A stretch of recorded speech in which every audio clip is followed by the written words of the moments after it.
ಆದರೆ ಇದು ವೇಸ್ಟ್ ಅಷ್ಟೇ. ಅಂದರೆ ಪರಮಾತ್ಮ ಸುಮ್ಮನೆ ಟೈಮ್ ಇದೆ ಅಂತ ಗ್ರಂಥಗಳನ್ನು ರಚನೆ ಮಾಡಿದ್ದಲ್ಲ. ಯಾವುದೇ ಕಾರಣಕ್ಕೆ ಈ ಪುರಾಣ ಎಲ್ಲ ಪುರಾಣಗಳ ಸಾರವಾಗಿದೆ. ಇದನ್ನು ನೀವು ಮನನ ಮಾಡಿದರೆ 17 ಪುರಾಣಗಳನ್ನ ಶ್ರವಣ ಮಾಡಿದ ಪುಣ್ಯ ನಿಮಗೆ ಬರುತ್ತೆ ಅಂತ ವೇದವ್ಯಾಸದೇವರು ಹೇಳಿದ್ದಾರೆ. ಅದನ್ನ ಯಾವ ಪುರಾಣಗಳಿಗೂ ಕೂಡ ಅಡ್ವರ್ಟೈಸ್ಮೆಂಟ್ ಮಾಡಿಲ್ಲ, ಇದನ್ನು ಕೇಳಿ ಇದು ಮೋಕ್ಷ ಬರುತ್ತೆ ಅಂತ ಹೇಳಿಲ್ಲ. ಆದರೆ ಭಾಗವತದ ಬಗ್ಗೆ ಮಾತ್ರ ಅವರು ಮುಹುರಹೋ ರಸಿಕ ಭುವಿ ಭಾವುಕಾಹ ವಿಭತ ಭಾಗವತಂ ರಸಮಾಲಯಂ ಅಂತ ಹೇಳ್ತಾರೆ. ಪದ್ಮಪುರಾಣ ಓದಿ ಅಂತೆಲ್ಲ ಹೇಳಿದ್ರು ವೇದವ್ಯಾಸ. ಬ್ರಹ್ಮವೈವರ್ತ ಬರೆದಿದ್ದಾರೆ, ಸ್ಕಾಂದ ಪುರಾಣ ಬರೆದಿದ್ದಾರೆ. 17 ಪುರಾಣ ಬಗ್ಗೆ ಇದನ್ನು ಓದಿ ಅಂತ ಯಾರಿಗೂ ಹೇಳಿಲ್ಲ. ಆದರೆ ಭಾಗವತದ ಬಗ್ಗೆ ಇದನ್ನು ಓದಿ ಅಂತ ಹೇಳ್ತಾ ಇದ್ದಾರೆ ಅಂದರೆ ಇದರ ಮಹತ್ವ ಬಹಳ ದೊಡ್ಡದು ಅಂತ ವೇದವ್ಯಾಸ ದೇವರೇ ಸಾಕ್ಷಾತ್ ಘೋಷಣೆ ಮಾಡಿದ್ದಾರೆ.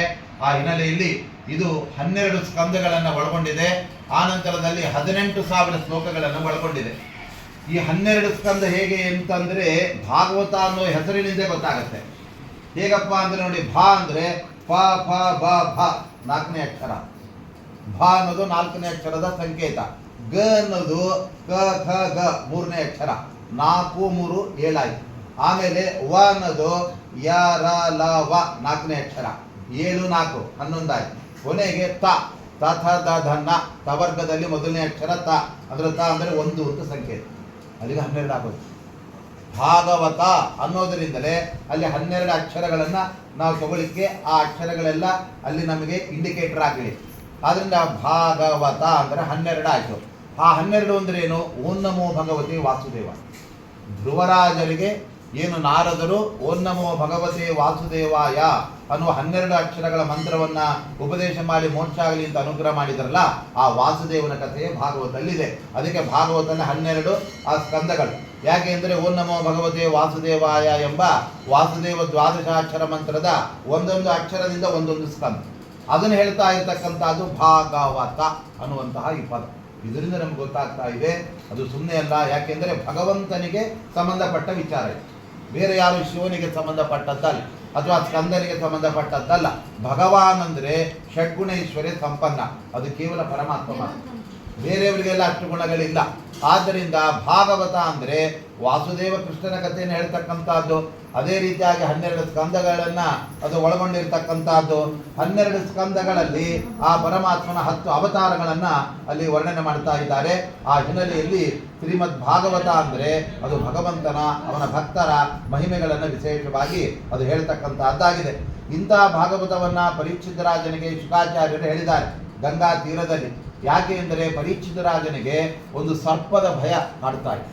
ತಕ್ಷಕ ಸರ್ಪ ಅವನನ್ನು ಕಚ್ಚಬೇಕು ಅಂತ ಹೊಂಚಾಗ್ತಾ ಇರುವಾಗ ಅದಕ್ಕೆ ಗಾಬರಿಯಾಗಿ ಅವನು ಭಾಗವತವನ್ನು ಕೇಳಿದ, ಅದರಿಂದ ಅವನು ಮೋಕ್ಷವನ್ನೇ ಪಡೆದ. ಅದರಂತೆ ನಾವು ಕೂಡ ಸಂಸಾರದ ಸರ್ಪ ನಮ್ಮನ್ನೆಲ್ಲ ಕಚ್ಚಕ್ಕೆ ಬರ್ತಾ ಇದೆ, ಅದರಿಂದ ನಾವು ಪಾರಾಗಬೇಕು ಅಂತ ಆದರೆ ನಾವು ಭಾಗವತ ಕೇಳಬೇಕು. ಭಾಗವತವನ್ನು ನಾವು ಕೇಳಿದರೆ ಅದರಿಂದ ಏನು ಫಲ ಅಂತ ಹೇಳಿದರೆ ಭೇಜೆ ಖಗೇಂದ್ರ ಧ್ವಜ ಪಾದ ಮೂಲಂ, ಗರುಡ ವಾಹನನಾದ ಆ ನಾರಾಯಣ ದೇವರ ದಿವ್ಯ ಸಾನ್ನಿಧ್ಯವನ್ನೇ ಪರೀಕ್ಷಿತ ರಾಜ ಪಡೆದಿಲ್ಲ. ಅದರಂತೆ ನಾವು ಕೂಡ ಎಲ್ಲ ಸುಖಗಳನ್ನು ಅನುಭವಿಸಿ ಕೊನೆಗೆ ಚರ್ಮದೇಹದಲ್ಲಿ ಪರಮಾತ್ಮನ ಬಿಂಬಾಪ್ರೋಕ್ಷ ಪಡೆದು ಅವನ ಅನುಗ್ರಹದಿಂದ ಅವನ ಲೋಕಕ್ಕೆ ಹೋಗ್ತೇವೆ. ಆದ್ದರಿಂದ ನಾವೆಲ್ಲ ಅಗತ್ಯವಾಗಿ ನಾವು ಭಾಗವತವನ್ನ ಶ್ರವಣ ಮಾಡಬೇಕು ಅಂತ ಅಲ್ಲಿ ಪರೀಕ್ಷಿತ ರಾಜನಿಗೆ ಅಲ್ಲಿ ಶುಕಾಚಾರ್ಯ ಹೇಳ್ತಾ ಇದ್ದಾರೆ. ಇಂತಹ ಭಾಗವತವನ್ನ ಮೊಟ್ಟ ಮೊದಲು ನಾರಾಯಣ ಚತುರ್ಭುಜನಾದ ನಾರಾಯಣ ಬ್ರಹ್ಮದೇವರಿಗೆ ಹೇಳಿದ. ಆ ಬ್ರಹ್ಮದೇವರು ನಾರದರಿಗೆ ಹೇಳಿದರು, ನಾರದರೇ ಇದನ್ನು ನೀವು ಕೇಳಿ. ಆ ನಂತರದಲ್ಲಿ ನಾರದರು ವೇದವ್ಯಾಸ ದೇವರ ಹತ್ರ ಬಂದು, ಸ್ವಾಮಿ ನಮಗೆ ಸಂಕ್ಷೇಪವಾಗಿ ಭಾಗವತ ಬಂದಿದೆ, ನೀವು ವಿಸ್ತಾರವಾಗಿ ಹೇಳಿ. ಆ 4 ಶ್ಲೋಕ ಭಾಗವತನೇ 12 ಆ ಸ್ಕಂದ. ಹೀಗೆ 12 ಸ್ಕಂದ ಆಗೋದು ವಿಸ್ತಾರದಲ್ಲಿ, ಸಂಕ್ಷೇಪದಲ್ಲಿ 4 ಶ್ಲೋಕ. ಯಾಕೆ ಅಂದರೆ ಬ್ರಹ್ಮದೇವರು ನಾರದರಿಗೆ, ಅವರು ಬುದ್ಧಿವಂತರು ಅಂತ ಅಲ್ಲ, ನಾರದರ ಅಪ್ಪ ಆದ ಬ್ರಹ್ಮದೇವರಿಗೆ ಅಲ್ಲಿ 4 ಶ್ಲೋಕಗಳಿಂದ ಪರಮಾತ್ಮ ಹೇಳಿದ್ದಾನೆ. ಆಮೇಲೆ ಅದು ವಿಸ್ತಾರವಾಗಿ ವೇದವ್ಯಾಸ ದೇವರಿಂದ ಬಂತು. ಒಟ್ಟಿನಲ್ಲಿ ಆ ಪರೀಕ್ಷಿತ ರಾಜನಿಗೆ ಅದು ಶುಕಾಚಾರ್ಯರಿಂದ ಬಂತು. ಶುಕಾಚಾರ್ಯರಿಗೆ ವೇದವ್ಯಾಸ ದೇವರು ಭಾಗವತವನ್ನ ಅವರು ಹೇಳಿದ್ದಾರೆ. ಆ ಪರೀಕ್ಷಿತ ರಾಜ ಅದನ್ನು ಕೇಳಬೇಕಾದರೆ ಅಲ್ಲಿ ಸೂತಾಚಾರ್ಯ ಕೂತ್ಕೊಂಡು ಕೇಳಿದ್ರು, ಅವರು ಶೌನಕಾದ ಋಷಿಗಳಿಗೆ ಹೇಳಿದ್ರು. ಆಮೇಲೆ ನಾವು ಕೇಳ್ತಾ ಇದ್ದೀವಿ. ಹಾಗಾಗಿ ಈ ಪರಂಪರೆಯನ್ನ ನಾವು ತಿಳ್ಕೊಳ್ಬೇಕು. ಇವರೆಲ್ಲ ಭಾಗವತ ಪ್ರವರ್ತಕರು. ಯಾರೆಲ್ಲ? ನಾರಾಯಣ, ಬ್ರಹ್ಮದೇವರು, ನಾರದರು, ವೇದವ್ಯಾಸ ದೇವರು, ಆಮೇಲೆ ಶುಕಾಚಾರ್ಯರು, ಆಮೇಲೆ ಪರೀಕ್ಷಿತ ರಾಜ, ಆಮೇಲೆ ಸೂತಾಚಾರ್ಯ. ಅದಕ್ಕೆ ಇದೆಲ್ಲ ಸೂತ ಉವಾಚ ಅಂತ ಬರೋದು. ಎಲ್ಲ ಕೊನೆಗೆ ಹೇಳ್ತಕ್ಕಂಥದ್ದು ಯಾರು? ಆ ಸೂತ ಆಚಾರ್ಯರು. ಇಂಥ ಭಾಗವತ ಅದು ವಿಶೇಷವಾಗಿ ಪರಮಾತ್ಮನ ಮಹಿಮೆಯನ್ನು ಹೇಳ್ತಾ ಇದೆ. ಆರಂಭದಲ್ಲಿ ಮೊದಲನೇ ಸ್ಕಂದ ಏನಿದೆ, ಪರೀಕ್ಷಿತ್ ರಾಜನ ಜನನವನ್ನು ಹೇಳಿ ಭಾಗವತಕ್ಕೆ ಪೀಠಿಕೆಯಾಗಿ ಬಂದಿದೆ. ಯಾಕಂದ್ರೆ ಭಾಗವತ ಕೇಳಿದ್ದಾರು ಕಲಿಯುಗದಲ್ಲಿ ಪರೀಕ್ಷಿತ್ ರಾಜ. ಅವನು ಹೇಗೆ ಹುಟ್ಟಿದ್ನಪ್ಪ? ಅವನು ಹುಟ್ಟೋದೇ ಬಹಳ ಕಷ್ಟ ಇತ್ತು. ಅವನು ತಾಯಿಯ ಗರ್ಭದಲ್ಲಿರ್ಬೇಕಾದ್ರೆ ಬ್ರಹ್ಮಾಸ್ತ್ರ ಪ್ರಯೋಗ ಆಗ್ಬಿಟ್ಟಿದೆ. ಆ ಅಶ್ವತ್ಥಾಮಾಚಾರ ಮಾಡಿದ್ದಾರೆ. ಆವಾಗ ಆ ಮಗು ಸತ್ತೋಬೇಕಾಗಿ ಪರಮಾತ್ಮ ಅವನನ್ನ ಬದುಕಿಸಿ ಅವನನ್ನು ಉಳಿಸ್ತಾ ಇದ್ದಾನೆ. ಆಮೇಲೆ ಹುಟ್ಟಿ ದೊಡ್ಡವನಾದ ಮೇಲೆ ಅವನಿಗೆ ಶಾಪ ಬಂದಾಗ ಶಮೀಕ ಋಷಿಗಳ ಒಂದು ಶಾಪ ಬಂತು. ಆ ಶಾಪದಿಂದ ಬಿಡುಗಡೆಯನ್ನು ಪಡೆಯೋದಕ್ಕೋಸ್ಕರ ಅವನು ಭಾಗವತವನ್ನು ಕೇಳಿದ, ಅದರಿಂದ ಮೋಕ್ಷವನ್ನು ಪಡೆದ. ಆದ್ದರಿಂದ ನಾವು ಕೂಡ ಮೋಕ್ಷವನ್ನು ಪಡೆಯಬೇಕಾಗಿದ್ದರೆ ನಿರಂತರ ಭಾಗವತ ಕೇಳ್ತಾ ಇರ್ಬೇಕು. ಹೋದ ಸರ್ತೆ ಕೇಳಿದೀವಿ ಬಿಡಿ, ಈ ಸರ್ತೆ ಬೇಡ ಅಂತ ಬಿಡಬಾರ್ದು. ಯಾಕಂದ್ರೆ ಪ್ರತಿ ಬಾರಿ ಭಾಗವತ ಕೇಳಬೇಕು. ನಾವು ನಿನ್ನೆ ಊಟ ಮಾಡಿದೀವಿ ಅಂತ ಬಿಡ್ತೀವ, ಇವತ್ತು ಅದಕ್ಕಿಂತ ಜಬರ್ದಸ್ತಾಗಿ ಊಟ ಮಾಡ್ತೇವೆ. ಹಾಗೆ ಭಾಗವತವನ್ನ ಮತ್ತೆ ಮತ್ತೆ ಕೇಳ್ತಾ ಇರ್ಬೇಕು. ಅದು ನಮ್ಮ ಆತ್ಮನಿಗೆ ಆಹಾರ. ಅನ್ನ ಎಲ್ಲ ದೇಹಕ್ಕೆ ಆಹಾರ, ಎರಡಕ್ಕೂ ಬೇರೆ ಬೇರೆ ಆಹಾರ ಬೇಕು. ಆತ್ಮನಿಗೆ ಆಹಾರ ಯಾವುದು? ಜ್ಞಾನ, ಅದು ಪರಮಾತ್ಮನ ಜ್ಞಾನ. ನಮ್ಮ ದೇಹಕ್ಕೆ ಅನ್ನ, ಹುಳಿ, ಚಕ್ರಿ, ಭಕ್ರಿ, ಚಪ್ ಇದ್ದಾವೆಲ್ಲ ಅದೇ. ಹಾಗೆ ಎರಡು ಆಹಾರಗಳನ್ನು ನಾವು ಸೇವಿಸಬೇಕು. ಯಾಕೆ ಅಂದರೆ ದೇಹಕ್ಕೆ ಬಲ, ಆತ್ಮಬಲ ಎರಡೂ ಕೂಡ ಸಂಪಾದನೆ ಮಾಡಿ ಅಂತ ಹೇಳ್ತಾ ಇದ್ದಾರೆ. ಆದ್ದರಿಂದ ಇಂತಹ ಭಾಗವತವನ್ನ ಪರೀಕ್ಷಿತ್ ರಾಜ ಕೇಳೋದಕ್ಕೆ ಅವನು ಶುಕಾಚಾರ್ಯರ ಆ ಅನುಗ್ರಹದಿಂದ ಅವನು ಕೇಳಿದ್ದು. ಶುಕಾಚಾರ್ಯ ಯಾರಪ್ಪ ಅಂದರೆ ಸಾಕ್ಷಾತ್ ರುದ್ರದೇವರ ಅವತಾರ. ಅವರ ಬಗ್ಗೆ ಭಾಗವತ ಹೇಳ್ತಾ ಇದೆ. ಯಂ ಪ್ರೌರಜಂತ ಮನುಪೇದಮಪೇದ ಕೃತ್ಯಂ ದ್ವೈಪಾಯನೋ ವಿರಹ ಕಾತರ ಆಯುಹಾವ. ವೇದವ್ಯಾಸ ದೇವನ ಮಕ್ಕಳೇ ಶುಕಾಚಾರ್ಯ. ಅವರಿಂದ ಅಶ್ವತ್ಥಾಮಾಚಾರ್ಯರಾಗಿದ್ದಾಗ ಅವರು ಆ ಬ್ರಹ್ಮಾಸ್ತ್ರವನ್ನ ಪ್ರಯೋಗ ಮಾಡಿ ಆ ಉತ್ತರಾದೇವಿಯ ಗರ್ಭಕ್ಕೆ ಕೃಷ್ಣನ ನಿಗ್ರಹಕ್ಕೆ ಪಾತ್ರರಾಗಿ. ಕೃಷ್ಣ ಅನುಗ್ರಹ ಮಾಡಲಿಲ್ಲ ಅವರಿಗೆ. ಯಾಕೆ ಅಂದರೆ ಪಾಂಡವರ ವಂಶವನ್ನು ನಾಶ ಮಾಡ್ತೀಯಾ ನೀನು, ನಾನು ಅವರನ್ನು ಉಳಿಸ್ತೇನೆ, ಉಳಿಸೋನು ಹೆಚ್ಚು ಅಥವಾ ಅಳಿಸೋನು ಹೆಚ್ಚು ಜಗತ್ತಿಗೆ ಗೊತ್ತಾಗಲಿ ಅಂದ್ಬಿಟ್ಟ ಕೃಷ್ಣ ಪರಮಾತ್ಮ. ಆ ಸಮಯದಲ್ಲಿ ಕೃಷ್ಣ ಪರಮಾತ್ಮ ಅಶ್ವತ್ಥಾಮಾಚಾರ್ಯ ಹೇಳ್ತಾ ಇದ್ದಾನೆ. ಅಶ್ವತ್ಥಾಮಾಚಾರ್ಯ ಬ್ರಹ್ಮಾಸ್ತ್ರ ಪ್ರಯೋಗ ಮಾಡಿದಾಗ ದುರ್ಮತೆ ಪಶ್ಯ ಮೇ ವೀರ್ಯಂ ಯತ್ತೇ ಶಕ್ಯಂ ಪುರುಷ್ವತತ್ ಉಜ್ಜೀವಯಾಮ್ಯಹಂ ಗರ್ಭಂ ಯತತಃ ಶಕ್ತಿತೋಪಿತೇ ಅಂತ ಹೇಳ್ತಾನೆ ಪರಮಾತ್ಮ. ಏನಯ್ಯ ಅಶ್ವತ್ಥಾಮ, ಆ ದುರ್ಯೋಧನನ ಆ ಕೆಟ್ಟ ಉಪದೇಶಕ್ಕೆ ನೀನು ಮಾರು ಹೋಗಿ ಎಲ್ಲ ಪಾಂಡವರ ಮಕ್ಕಳನ್ನು ಕೊಂದು ಆಮೇಲೆ ಈಗ ಅಶ್ವತ್ಥಾಮ ನೀನು ಆ ಬ್ರಹ್ಮಾಸ್ತ್ರ ಪ್ರಯೋಗ ಮಾಡ್ತಾ ಇದ್ದೀಯ ಉತ್ತರೆ ಗರ್ಭಕ್ಕೆ. ನೀನು ಏನು ಮಾಡಿದರೂ ಕೂಡ ನಾನು ಆ ಮಗುವನ್ನು ಉಳಿಸ್ತೇನೆ. ಯಾಕೆ ಅಂದರೆ ಆ ಮಗು ಸಂತಾನ ಬೀಜಂ ಗುರು ಪಾಂಡವ, ಕೌರವ ಪಾಂಡವರ ಕೊನೆ ಕುಡಿಯದು. ಆದ್ದರಿಂದ ಅದು ನಾನು ಉಳಿಸ್ತೇನೆ, ನೀನು ಏನಾದರೂ ಮಾಡು ಅಂಥೇಳಿ ಪರಮಾತ್ಮ ಒಳಗಡೆ ಆ ಗದೆಯನ್ನು ಹಿಡಿದು ರಕ್ಷಣೆ ಮಾಡ್ತಾ ಇದ್ದಾನೆ. 9 ತಿಂಗಳ ಕಾಲ ಮಗು ಆ ಸಾಯದೆ ಆ ಗರ್ಭದಲ್ಲಿ ಉಳಿದಿದೆ. ಆಮೇಲೆ ಹುಟ್ಟುವಾಗ ಪ್ರಸವೇ ಹತಂ, ಹುಟ್ಟುವಾಗ ಮಗು ಸತ್ತು ಹುಟ್ಟುಬಿಟ್ಟಿದೆ. ಯಾಕೆ ಅಂದರೆ ಪರಮಾತ್ಮ ಗರ್ಭದಲ್ಲಿ ರಕ್ಷಣೆ ಮಾಡಿದ ಯಾರಿಗೂ ಗೊತ್ತಿಲ್ಲ. ಎಲ್ಲರಿಗೂ ಗೊತ್ತಾಗಲಿ ಅಂತ ಏನು ಮಾಡಿದ ದೇವರು, ಅಲ್ಲಿ ಚೆನ್ನಾಗಿತ್ತು, ಹುಟ್ಟುವಾಗ ಹಿಂಗೆ ಸತ್ತೋಗಿ ಹುಟ್ಟುಬಿಟ್ಟಿದೆ. ಎಲ್ಲ ಗಾಬರಿ ಆದ. ಮತ್ತೆ ಪರಮಾತ್ಮ ಬಂದ, ತೊಡೆ ಮೇಲೆ ಹಾಕ್ಕೊಂಡ, ಮಗುವನ್ನು ಬದುಕಿಸ್ಬಿಟ್ಟು. ಆವಾಗ ಎಲ್ರಿಗೂ ಗೊತ್ತಾಯಿತು ಕೃಷ್ಣನೇ ಈ ಮಗುವನ್ನು ಬದುಕಿಸಿದಾನೆ. ಆದ್ದರಿಂದ ಅವನಿಗೆ ಏನು ಹೆಸರು ಬಂತು ಅಂದರೆ ವಿಷ್ಣುರಾತ ಅಂತ ಅವನಿಗೆ ಹೆಸರು. ವಿಷ್ಣು ಅಂದರೆ ಪರಮಾತ್ಮ, ಅವನಿಂದ ರಾತ ಅಂದರೆ ರಕ್ಷಿತನಾದವನು. ಯಾಕೆಂದ್ರೆ ಪರಮಾತ್ಮ ರಕ್ಷಣೆ ಮಾಡದೆ ಹೋಗ್ತಿದ್ರೆ ಒಂದು ಹೊಟ್ಟೆಯಲ್ಲೇ ಸಾಯ್ತಾ ಇತ್ತು ಕೂಸು, ಇಲ್ಲ ಹೊರಗೆ ಬಂದ ಮೇಲೆ ಸತ್ತೇ ಹೋಯ್ತು. ಆ ಎರಡು ಥರದ ದುರ್ಮರಣಗಳು ಬರುವ ಸಾಧ್ಯತೆ ಇದ್ದಾಗ ಅದರಿಂದ ಪರಮಾತ್ಮ ರಕ್ಷಣೆ ಮಾಡಿದ್ದಾನೆ. ಇದು ಕೇವಲ ಪರೀಕ್ಷಿತ ರಾಜನಿಗೆ ಮಾತ್ರ ರಕ್ಷಣೆ ಮಾಡಿದ್ದಾನೆ ಅಂತ ತಿಳ್ಕೊಳ್ಬೇಡಿ. ನಾವೆಲ್ಲರೂ ಕೂಡ ಹುಟ್ಟುವಾಗ ತಾಯಿ ಗರ್ಭದಲ್ಲಿ ಇದ್ದೇ ಹುಟ್ಟಿದವು. ನಾವು ಇಷ್ಟು ದೊಡ್ಡವರಾಗಿರ್ಬೋದು, ಆದರೆ ತಾಯಿ ಗರ್ಭದಲ್ಲಿ ಮಗುವೇ ಆಗಿದ್ವಿ. ಆ ಟೈಮಲ್ಲಿ ನಮ್ಮನ್ನು ಕಾಪಾಡಿದ್ದು ಯಾರಪ್ಪ? ಇದೇ ಪರಮಾತ್ಮ. ಇಲ್ಲ ಅಂದ್ರೆ ಆ ಮಗುವಿಗೆ ಆಹಾರಕ್ಕೆ ಏನು ಇಲ್ಲ ಅಲ್ಲಿ, ಆಮೇಲೆ ಅಲ್ಲಿ ಉಸಿರಾಡಲಿಕ್ಕೆ ಕಷ್ಟ, ಅದೆಲ್ಲವನ್ನ ಅದಕ್ಕೆ ಕೊಟ್ಟು ಪರಮಾತ್ಮ ರಕ್ಷಣೆ ಮಾಡಿದ್ದಾನೆ ಅಂದರೆ ಸರಕ್ಷಿತ ರಕ್ಷತಿ ಯೋಹಿ ಗರ್ಭೆ.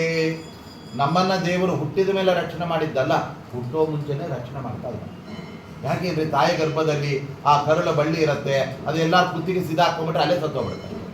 ಆದರೆ ಅದಕ್ಕೆ ಸಿಗದಂತೆ ಆ ಮಗು ರಕ್ಷಣೆ ಆಗುವಂತೆ, ಆಮೇಲೆ ಗರ್ಭದಲ್ಲಿ ಅದು ಜೀರ್ಣ ಆಗದಂತೆ ಅದಕ್ಕೊಂದು ಗರ್ಭಚೀಲ ಮಾಡಿರ್ತಾನೆ ದೇವರು.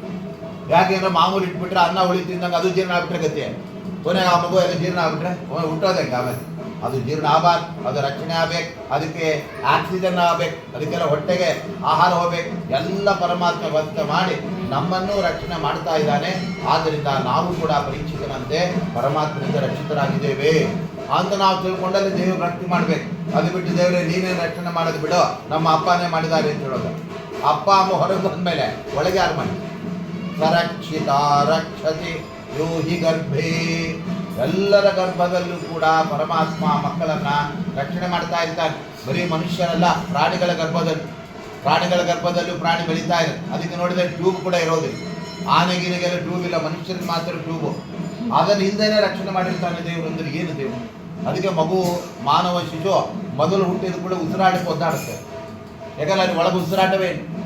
ತಾಯಿಯ ಉಸಿರಾಟದಿಂದ ಅದು ಏನು ಹೊಕ್ಕಳ ಬಳ್ಳಿಗಿರುತ್ತಲ್ಲ, ಅದಕ್ಕೆಲ್ಲ ಮಿಕ್ಸ್ ಆಗ್ತಾ ಇರೋದು.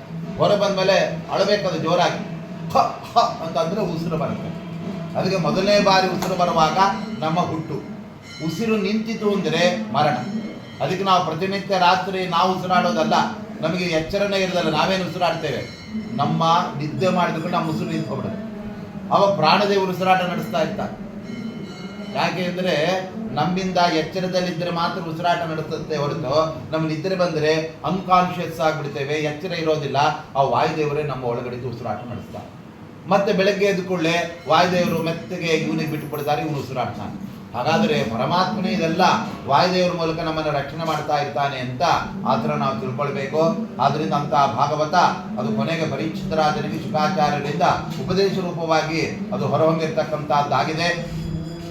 ಭಾಗವತ ಎಲ್ಲಿಂದ ಶುರುವಾಗ್ತಾ ಇದೆ ಅಂತ ಹೇಳಿದರೆ, ಮಹಾಭಾರತ ಯುದ್ಧದ ಘಟನೆ ಕೊನೆ ಎಲ್ಲಾಗುತ್ತೋ ಅಲ್ಲಿ ಭಾಗವತ ಶುರುವಾಗುತ್ತೆ. ಮಹಾಭಾರತ ಯುದ್ಧದ ಕೊನೆಯಲ್ಲಿ ಆ ಭೀಮಸೇನ ದೇವರು ನೀರಿನಲ್ಲಿ ಮುಳುಗಿದ ಆ ದುರ್ಯೋಧನನನ್ನು ಮೇಲಕ್ಕೆ ಎಳ್ಕೊಂಡ್ಬಂದು ಅವನಿಗೆ ತಮ್ಮ ಗದೆಯಿಂದ ಯುದ್ಧದಿಂದ ತೊಡೆ ಹೊಡೆದಾಕ್ಬಿಡ್ತಾರೆ. ಆ ಸಂದರ್ಭದಲ್ಲಿ ವೃಕೋದರಾವಿದ್ದ ಗದಾಭಿಘಾತ ಭಗ್ನೋರು ದಂಡೆ ಧೃತರಾಷ್ಟ್ರ ಪುತ್ರಿ ಅಂತ ಭಾಗವತ ಹೇಳ್ತಾ ಇತ್ತು. ವೃಕೋದರ ಅಂತ ಹೇಳ್ಬಿಟ್ರೆ ಯಾರು? ಭೀಮಸೇನ ದೇವರು. ಆ ಭೀಮಸೇನ ದೇವರು ತಮ್ಮ ಗದೆಯಿಂದ ತೊಡೆ ಮುರಿದು ಬಿಡ್ತಾ ಇದ್ದಾರೆ. ಆವಾಗ ಅವನು ಕೆಳಗಡೆ ಬಿದ್ದ ಅವತ್ತಿನಿಂದ ಅಲ್ಲಿ ಆ ಒಂದು ಜ್ಞಾನ ಕಾರ್ಯ ನಡೀತಾ ಇದೆ.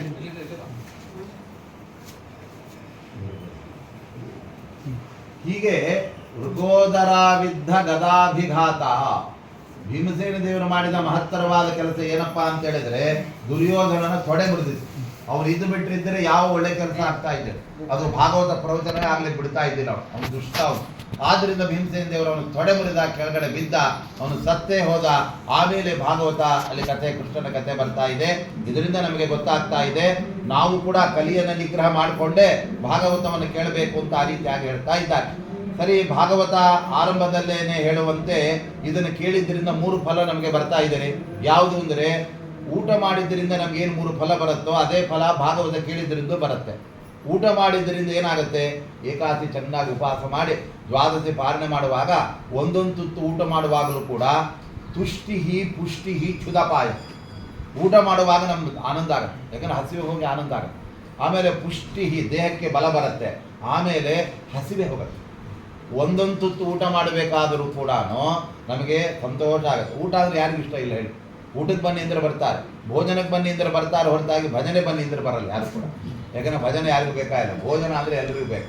ಹಾಗೆ ಯಾಕೆ ಇಷ್ಟ, ನಮ್ಗೆ ಆನಂದ ಆಗುತ್ತೆ. ಆದರೆ ಭೋಜನ ಹೇಗೆ ಒಂದೊಂದು ತುತ್ತು ಊಟ ಮಾಡಿದಾಗ ಮನಸ್ಸಿಗೆ ಮುದ ಆನಂದ ಆಗುತ್ತೆ, ಹಸಿವೆ ಹೋಗುತ್ತೆ, ಆಮೇಲೆ ದೇಹಕ್ಕೆ ಬಲ ಬರುತ್ತೆ. ಅದರಂತೆ ಪರಮಾತ್ಮನ ಮಹಿಮೆಯನ್ನು ಹೇಳುವ ಈ ಭಾಗವತದ ಒಂದೊಂದು ಶ್ಲೋಕ ಕೇಳಿದ್ರಿಂದ ನಮ್ಮ ಆತ್ಮಕ್ಕೆ ಆನಂದ ಆಗುತ್ತೆ. ನಮ್ಮ ಕಿವಿಗೆ ಮಾತ್ರ ಅಲ್ಲ, ಒಳಗಡೆ ಆನಂದ ಆಗುತ್ತೆ. ಆ ನಂತರದಲ್ಲಿ ದೇವರ ಬಗ್ಗೆ ಅಜ್ಞಾನ ಹೊಟ್ಟೋಗುತ್ತೆ. ಆಮೇಲೆ ನಮ್ಗೆ ಇನ್ನೊಂದು ಏನಪ್ಪಾ ಅಂತ ಹೇಳಿದ್ರೆ ಎಲ್ಲ ಆ ಪುಷ್ಟಿ ತುಷ್ಟಿ ಕ್ಷುದಪಾಯ, ಆ ದೇವರ ಬಗ್ಗೆ ಅಜ್ಞಾನ ಹೋಗುತ್ತೆ, ಆತ್ಮ ಬಲ ಬರುತ್ತೆ, ಆನಂದ ಆಗುತ್ತೆ. ಇದಕ್ಕೆ ಇದೇನು ಬೇಕು? ಆನಂದ ಆದರೆ ಮೋಕ್ಷಾನಂದವನ್ನೇ ಕೊಟ್ಬಿಡ್ತಾನೆ ಕೊನೆಗೆ ಪರಮಾತ್ಮ. ಆದ್ದರಿಂದ ಭಾಗವತವನ್ನು ಅವಿಶ್ವಾಸ ಕೇಳಬೇಕು ಅಂತ ಆರಂಭದಲ್ಲಿ ಶುಕಾಚಾರ್ಯ ಹೇಳ್ತಾ ಇದ್ದಾರೆ. ಆ ಭಾಗವತ ಶುರುವಾಗುವುದು ಅಂತ ಹೇಳಿದ್ರೆ ಅಲ್ಲಿ ಪರಮಾತ್ಮನ ಒಂದು 22 ಭಗವತ್ ರೂಪಗಳನ್ನು ಆರಂಭದಲ್ಲಿ ಹೇಳ್ತಾರೆ. ಪರಮಾತ್ಮ ನೋಡಿ ಆರಂಭದಲ್ಲಿ ಪುರುಷನಾಗಿ ಅವತಾರ ಮಾಡಿದ, ಆಮೇಲೆ ಅವನೇ ವರಾಹನಾಗಿ, ನರಸಿಂಹನಾಗಿ, ರಾಮನಾಗಿ, ಕೊನೆಗೆ ಏಕೋನವಿಂಶತಿತಮೆ ವೃಷ್ಣಿಷು ಪ್ರಾಪ್ಯ ಜನ್ಮನಿ ರಾಮಕೃಷ್ಣೌ ಇತಿ ಭಗವಾನ್ ಅಹರದ್ ಭುವಃ ಭರಂ ಅಂತ ಹೇಳ್ತಾರೆ. ಈ ಭೂಮಿ ಭಾರವನ್ನ ಅಪಹಾರ ಮಾಡಲಿಕ್ಕೋಸ್ಕರ ಪರಮಾತ್ಮ 19 ಮತ್ತು 20 ಆ ಅವತಾರಗಳು, ಅದು ರಾಮ ಕೃಷ್ಣ. ಅಲ್ಲಿ ರಾಮ ಅಂತ ಹೇಳಿದರೆ ಬಲರಾಮ, ಕೃಷ್ಣ ಅಂದರೆ ಶ್ರೀಕೃಷ್ಣ ಪರಮಾತ್ಮ. ಆದರೆ ಬಲರಾಮ ಪರಮಾತ್ಮನ ಸಾಕ್ಷಾತ್ ಅವತಾರ ಅಲ್ಲ, ಅವನು ಶೇಷದೇವರ ಅವತಾರ. ಅವನಲ್ಲಿ ಪರಮಾತ್ಮನ ಶುಕ್ಲಕೇಶ ಆವೇಶ ಇದೆ. ಒಟ್ಟಿನಲ್ಲಿ ಅವನು ಆವೇಶ ರೂಪ, ಭಗವಂತನ ಆವೇಶ ರೂಪ. ಕೃಷ್ಣ ಮಾತ್ರ ಸಾಕ್ಷಾತ್ ಪರಮಾತ್ಮ. ಆದ್ದರಿಂದ ಭಾಗವತ ಹೇಳುತ್ತೆ, ಇಂದ್ರಾರಿ ವ್ಯಾಕುಲಂ ಲೋಕಂ ಮೃಡಯಂತಿ ಯುಗೆ ಯುಗೆ ಅಂತ ಹೇಳಿಬಿಟ್ಟು ಪರಮಾತ್ಮ ಏನಿದ್ದಾನೆ ಅವನು ಕೃಷ್ಣ ಯುಗ ಯುಗದಲ್ಲಿ ತಾನು ಅವತಾರ ಮಾಡುವಂತೆ ಈಗಲೂ ಕೂಡ ಅವತಾರ ಮಾಡಿದ್ದಾನೆ.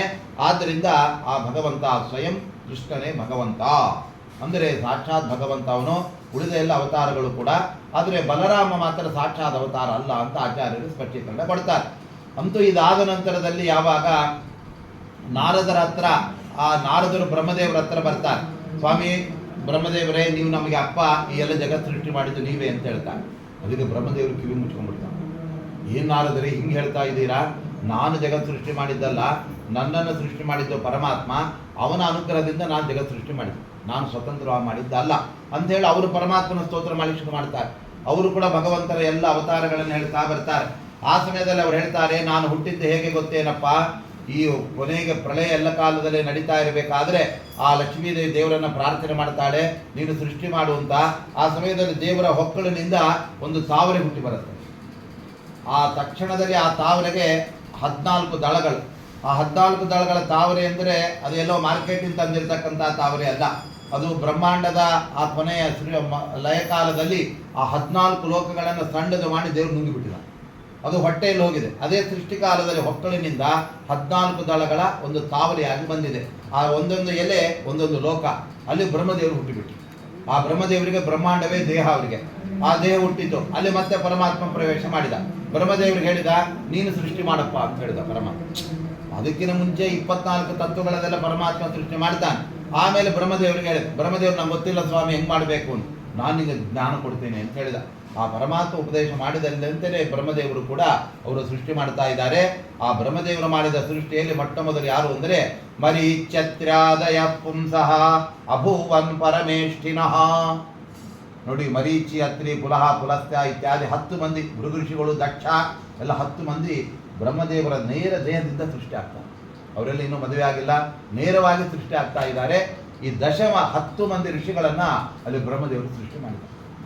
ಅದಾದ ನಂತರದಲ್ಲಿ ಮತ್ತೂ ಕೂಡ ಸೃಷ್ಟಿ ಮುಂದುವರಿಬೇಕು ಅಂತ ನೋಡ್ತಾ ಇರುವಾಗ ಸನಕ, ಸನಂದನ, ಸನತ್ಕುಮಾರ, ಸನತ್ ಸುಜಾತ ಅಂತ 4 ಮಂದಿ ಅವರು ಕೂಡ ಅವತಾರ ಮಾಡಿಬಿಡ್ತಾರೆ ಆ ಬ್ರಹ್ಮದೇವರ ಮಕ್ಕಳಾಗಿ. ಅದಾದ ನಂತರದಲ್ಲಿ ಆವಾಗ ಅವ್ರಿಗೆ ಹೇಳ್ತಾರೆ, ನೋಡಿ ಸನಕಾದಿಗಳೇ, ನೀವು ಮದುವೆ ಮಾಡ್ಕೊಳ್ಳಿ, ಯೂಯಂ ಪ್ರಜಾಹ ಸೃಜಾತ, ನೀವು ಮಕ್ಕಳನ್ನು ಪಡೀರಿ ಅಂತ ಹೇಳಿ.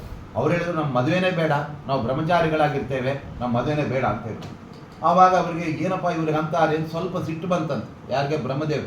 ಆ ಸಿಟ್ಟು ಬಂದದ್ದೆಲ್ಲಿ ಅಂದರೆ ಹುಬ್ಬಿನ ಮಧ್ಯದಲ್ಲಿ. ಸಿಟ್ಟು ಯಾವಾಗಲೂ ಹುಬ್ಬಿನ ಮಧ್ಯದಲ್ಲಿ ಇರುತ್ತೆ ಅಂತ ಭೃಗುಟಿ ಅಂತ ಅದನ್ನು ಕರೀತಾರೆ. ಇವತ್ತೆಲ್ಲ ನಾವು ಹೇಳೋದಂದ್ರೆ ಅವ್ರಿಗೆ ನೋಡಿ ಮೂಗಿನ ಮೇಲೆ ತುದಿ ಮೇಲೆ ಸಿಟ್ಟು ಅಂತ ಹೇಳ್ತೇವೆ ನಾವು. ಮೂಗಿನ ತುದಿ ಮೇಲೆ ಸಿಟ್ಟಲ್ಲ, 2 ಹುಬ್ಬಿನ ಮಧ್ಯದಲ್ಲಿ ಸಿಟ್ಟಿರೋದು. ಅದಕ್ಕೆ ಹುಬ್ಬು ಗಂಟೆ ಹಾಕಿರೋ ಸಿಟ್ಟು ಬಂದಿದೆ ಅಂತ ಗೊತ್ತಾರೆ, ಮೂಗಿನ ಏನು ಸಿಟ್ಟು ಗೊತ್ತಾರೆ ಅಲ್ವಾ? ಆದ್ದರಿಂದ ನೋಡಿ, ಬ್ರಹ್ಮದೇವರ 2 ಹುಬ್ಬಿನ ಮಧ್ಯದಲ್ಲಿ ಹಿಂಗೆ ಮಾಡಿದ್ದಕ್ಕೆ ಸಿಟ್ಟು ಬಂತು. ಆ ಸಿಟ್ಟು ಒಂದು ರೂಪ ತಗೊಳ್ಳುತ್ತೆ, ಅದೇ ರುದ್ರದೇವರ ಆಗ್ತದೆ.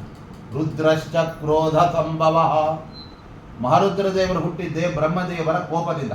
ಹಾಗಾದರೆ ಬ್ರಹ್ಮದೇವರಿಗೂ ಕೋಪ ಇದೆ ಅಂತ ಆಯಿತು, ಆಮೇಲೆ ರುದ್ರದೇವರಿಗೆ ಹುಟ್ಟಿದೆ ಅಂತ ಆಯ್ತು. ಇವರಿಬ್ಬರು ಸರ್ವೋತ್ತಮನಾದ ಪರಮಾತ್ಮ ಅಲ್ಲ ಅಂತ ನೋಡಿ. ತ್ರಿಮೂರ್ತಿಗಳಲ್ಲಿ ಎಲ್ಲ ಈಕ್ವಲ್ ಅಂತ ಹೇಳ್ಬಿಡ್ತಾರೆ, ಹಂಗಿಲ್ಲ ರೀ. ಯಾಕೆ ಅಂದರೆ ವಿಷ್ಣು ಅನಾದಿ ಕಾಲದಿಂದ ಇದ್ದಾನೆ, ಅವನಿಗೆ ಯಾವತ್ತೂ ಕೂಡ ಹುಟ್ಟೇ ಇಲ್ಲ. ಹುಟ್ಟಿದವರೆಲ್ಲ ಯಾರು? ಅದೆಲ್ಲ ಬ್ರಹ್ಮರುದ್ರಾದಿ ದೇವತೆಗಳು. ಯಾಕೆಂದರೆ ನಾರಾಯಣ ಉಪನಿಷತ್ತು ಹೇಳುತ್ತೆ, ನಾರಾಯಣಾದ್ ಬ್ರಹ್ಮ ಜಾಯತೆ, ನಾರಾಯಣಾದ್ ರುದ್ರೋ ಜಾಯತೆ, ನಾರಾಯಣಾತ್ ಪ್ರಜಾಪತಯ ಪ್ರಜಾಯಂತೆ. ಇದೆಲ್ಲ ನಾರಾಯಣ ಉಪನಿಷತ್ತು, ಯಾರೋ ಮಾಡಿದ್ದಲ್ಲ ಇದು. ಉಪನಿಷತ್ತು ಹೇಳ್ತಾ ಇದೆ ನಾರಾಯಣನಿಂದ ಅಲ್ಲಿ ಬ್ರಹ್ಮ ಹುಟ್ಟಿದಾನೆ, ರುದ್ರ ಹುಟ್ಟಿದಾನೆ, ಪ್ರಜಾಪತಿಗಳು. ಆದರೆ ಬ್ರಹ್ಮ ಈ ಪರಮಾತ್ಮ ಯಾರಿಂದ ಹುಟ್ಟಿದಾನೆ ಅಂತ ಹೇಳಿದರೆ ಅಥ ನಿತ್ಯೋ ನಾರಾಯಣ. ನೋಡಿ, ಅವನು ನಿತ್ಯ, ಅವನು ನಮ್ಮಂತೆ ಹುಟ್ಟೇ ಇಲ್ಲ. ಆಮೇಲೆ ನಿಷ್ಕಲೋ ನಿರಂಜನ, ಅವನಿಗೆ ಯಾವ ದೋಷಗಳಿಲ್ಲ, ಯಾವುದೇ ರೀತಿಯಾದಂಥ ಒಂದು ಸಂಸಾರ ಇಲ್ಲ. ಅಂಥ ಅನಾದಿ ಕಾಲದಿಂದ ಇರುವ ಪರಮಾತ್ಮ ಅಂತೇಳಿ ನಾರಾಯಣನಿಗೆ ಹುಟ್ಟಿಲ್ಲ, ಬ್ರಹ್ಮದೇವರಿಗೆ ರುದ್ರದೇವರಿಗೆ ಹುಟ್ಟಿದೆ. ತ್ರಿಮೂರ್ತಿಗಳಲ್ಲಿ ನಾರಾಯಣ ಸರ್ವೋತ್ತಮ. ಇದನ್ನು ಭಾಗವತ ಹೇಳ್ತಾ ಇತ್ತು. ಬೇರೆಯವರಲ್ಲಿ ಇಲ್ಲ ರೀ, ತ್ರಿಮೂರ್ತಿಗಳು ಒಂದೇ, ದಾಂట్లో ಏನ್ ಭೇದಂ ಲೇದಂಡಿದ್ರೆ ಏನ್ ಭೇದಂ ಲೇದು. ಯಾಕೆ ಅಂದರೆ ನಾರಾಯಣನಿಗೆ ಹುಟ್ಟಿಲ್ಲ, ಅವನಿಗಿಂತ ಬೇರೆ. ಬ್ರಹ್ಮರುದ್ರಾದಿಗಳಿಗೆ ಹುಟ್ಟಿದೆ, ಅವರಿಗೂ ಕೂಡ ಮಹಾಪ್ರಳಯ ಕಾಲ ಬಂದಾಗ ಬ್ರಹ್ಮದೇವರ ಸತ್ಯಲೋಕವನ್ನು ಬಿಡಬೇಕು, ಅವ್ರ ದೇಹವನ್ನು ಬಿಡಬೇಕು. ಏನಪ್ಪ ಅಂದರೆ ನಮಗಿಂತ ತುಂಬ ದೀರ್ಘಕಾಲ ಇರ್ತಾರೆ ಅಷ್ಟೇ. ನಾವೆಲ್ಲ ಮತ್ತೆ ಮತ್ತೆ ಹುಡ್ತಾ ಇರ್ತೇವೆ, ದೇವತೆಗಳು ಮತ್ತೆ ಮತ್ತೆ ಹುಡ್ತಾ ಇರ್ತಾರೆ. ಅವರು ಆರಂಭದಲ್ಲಿ ಸ್ವಯಂಭವ ಮನ್ವಂತರದಲ್ಲಿ ಬಂದರೆ ಬ್ರಹ್ಮದೇವರು, ವಾಯುದೇವರು, ಅವರ ಪತ್ನಿಯರು ಕೊನೆ ಮನ್ವಂತರ 14ನೇ ಕೊನೆ ಕಲ್ಪ ಮುಗಿಯವರೆಗೆ ಇರ್ತಾರೆ. ಆದ್ದರಿಂದ ಅವರನ್ನು ಅಮರರು ಅಂತ ಅಷ್ಟೇ ಹೊರತು ಅವರಿಗೂ ಹುಟ್ಟಿದೆ, ನಾರಾಯಣನಿಗೂ ಹುಟ್ಟಿಲ್ಲ. ಇದು ಸರ್ವೋತ್ತಮತ್ವ ನಾವು ತಿಳ್ಕೊಳ್ಬೇಕು. ಇದು ಭಾಗವತ ಸ್ಪಷ್ಟವಾಗಿ ಹೇಳ್ತಾರೆ. ಭಾಗವತ ಬಂದಿರೋದೇ ವಿಷ್ಣುವಿನ ಸರ್ವೋತ್ತಮತ್ವ ಹೇಳೋದೇ. ರುದ್ರಾದಿ ದೇವತೆಗಳೆಲ್ಲ ಅವನ ಆ ಪರಿವಾರ ದೇವತೆಗಳವರೇ. ಹಾಗಾಗಿ ಮರೀಚತ್ರಾದಯ ಪುಂಸಃ 10 ಮಂದಿ ಋಷಿಗಳು, ಸನಕಾದಿ ಋಷಿಗಳು, ರುದ್ರದೇವರು ಹುಟ್ಟಿದ್ದಾರೆ. ರುದ್ರದೇವರು ಹುಟ್ಟಿದ ಕೂಡಲೇ ಅಳಕ್ ಶುರು ಮಾಡಿಬಿಟ್ರು. ನನಗೆ ಲೋಕ ಯಾವುದು, ನನಗೆ ಹೆಂಡತಿ ಯಾರು, ನನಗೆಲ್ಲ ಜಾಗ ಯಾವುದು, ನನ್ನ ಕೆಲಸ ಏನು, ಇದನ್ನು ಬ್ರಹ್ಮದೇವರ ಹತ್ರ ಕೇಳಿ. ಅವ್ರು ಬ್ರಹ್ಮದೇವರು ಹೇಳಿದರು, ನಿನಗೆ ಉಗ್ರ, ಕಪರ್ದಿ, ಶಿವ, ಶರ್ವ, ಸ್ಥಾಣು, ಭವ ಇವೆಲ್ಲ ನಿನಗೆ ಹೆಸರು. ನಿನಗೆ ಹೆಂಡತಿ ಪಾರ್ವತಿ ಒಬ್ಬಳೆ, ಅವಳಿಗೆ ಭವಾನಿ, ಶರ್ವಾನಿ ಇವೆಲ್ಲ ಹೆಸರು ಅವಳಿಗೂ ಕೂಡ ಇದೆ. ಆದ್ದರಿಂದ ನಿನ್ನ ಲೋಕ ಅದು ಕೈಲಾಸ ಪರ್ವತ ಆ ಥರ ಹೇಳ್ಬಿಟ್ಟು. ನಿನಗೆ ಮಕ್ಕಳು ಮುಂದೆ ಹುಡ್ತಾರೆಲ್ಲ ಯಾರು, ಸ್ಕಂದ ಮತ್ತು ಗಣಪತಿ ಅಂತ. ಈ ಥರ ಬ್ರಹ್ಮಾಂಡ ಸೃಷ್ಟಿ ಮಾಡಿದ ಮೇಲೆ, ದೇವತೆಗಳ ಸೃಷ್ಟಿಯನ್ನು ಬ್ರಹ್ಮದೇವರು ಮಾಡಿದ ಮೇಲೆ ರುದ್ರದೇವರಿಗೆ ಹೇಳ್ತಾರೆ ಆ ಬ್ರಹ್ಮದೇವರು, ನೀವು ಮುಂದಿನ ಕೆಲವು ಸೃಷ್ಟಿಗಳನ್ನು ಮಾಡಿ. ಆ ಸಂದರ್ಭದಲ್ಲಿ ಅಹಂಕಾರ ತತ್ವದಿಂದ ಹುಟ್ಟಿದವರು ರುದ್ರದೇವರು. ಆ ಅಹಂಕಾರ ತತ್ವ 3 ಥರ ಇದೆ. ಯಾವುದು? ವೈಕಾರಿಕ, ತೈಜಸಃ, ತಾಮಸಶ್ಚ. ಈ ಥರ ಇದೆ. ವೈಕಾರಿಕ ಅಹಂಕಾರ, ತೈಜಸ ಅಹಂಕಾರ, ತಾಮಸ ಅಹಂಕಾರ ಅಂತ ಹೋಗ್ತದೆ. ವೈಕಾರಿಕ ಅಹಂಕಾರದಲ್ಲಿ ಇಂದ್ರದೇವರು, ಮನ್ಮಥ ಇವ್ರನ್ನೆಲ್ಲ ರುದ್ರದೇವರು ಸೃಷ್ಟಿ ಮಾಡಿದ್ರು. ಆ ದೇವತೆಗಳು ಭೂಲೋಕದಲ್ಲಿ ಬಂದ ಮೇಲೆ ಅವ್ರಿಗೊಂದು ದೇಹ ಬಂತು, ಅದೇ ವಿಕಾರ. ಅವ್ರಿಗೆ ಒಳ್ಳೆ ದೇಹ ಇತ್ತು, ಸ್ವರ್ಗದಲ್ಲಿದ್ದ. ಇಲ್ಲಿ ಈ ಥರ ದೇಹ ಬಂದದ್ದಕ್ಕೆ ತಂದೆ ತಾಯಿ ಗರ್ಭದಲ್ಲಿ ಇರೋದು ಇವೆಲ್ಲ ಅವರಿಗೆ ವಿಕಾರ ಅಂತ. ಆ ವಿಕಾರದಿಂದಾಗಿ ಅವರಿಗೆ ವೈಕಾರಿಕ ದೇವತೆಗಳು. ಅವರೆಲ್ಲ ಯಾರು? ಇಂದ್ರ, ಆನಂತರದಲ್ಲಿ ಷಣ್ಮುಖ ಅಲ್ಲ ಮನ್ಮಥ ಇವರೆಲ್ಲ ಹುಟ್ಟಿದ್ರು. ಆಮೇಲೆ ತೈಜಸ ಅಹಂಕಾರದಿಂದ ಯಾವುದು ಅಂದರೆ ಜ್ಞಾನೇಂದ್ರಿಯಗಳು, ಅಧಿಕ ಅಭಿಮಾನಿ ದೇವತೆಗಳನ್ನು ಸೃಷ್ಟಿ ಮಾಡಿದ್ರು. ಆಮೇಲೆ ತಾಮಸ ಅಹಂಕಾರದಿಂದ ಅವರೆಲ್ಲ ಗಿಡಮರಗಳು ಇವುಗಳೆಲ್ಲ ಸೃಷ್ಟಿ, ಅವುಗಳೆಲ್ಲ ಜಡ, ಅವುಗಳ ಜ್ಞಾನ ಏನು ಕೂಡ ಇಲ್ಲ.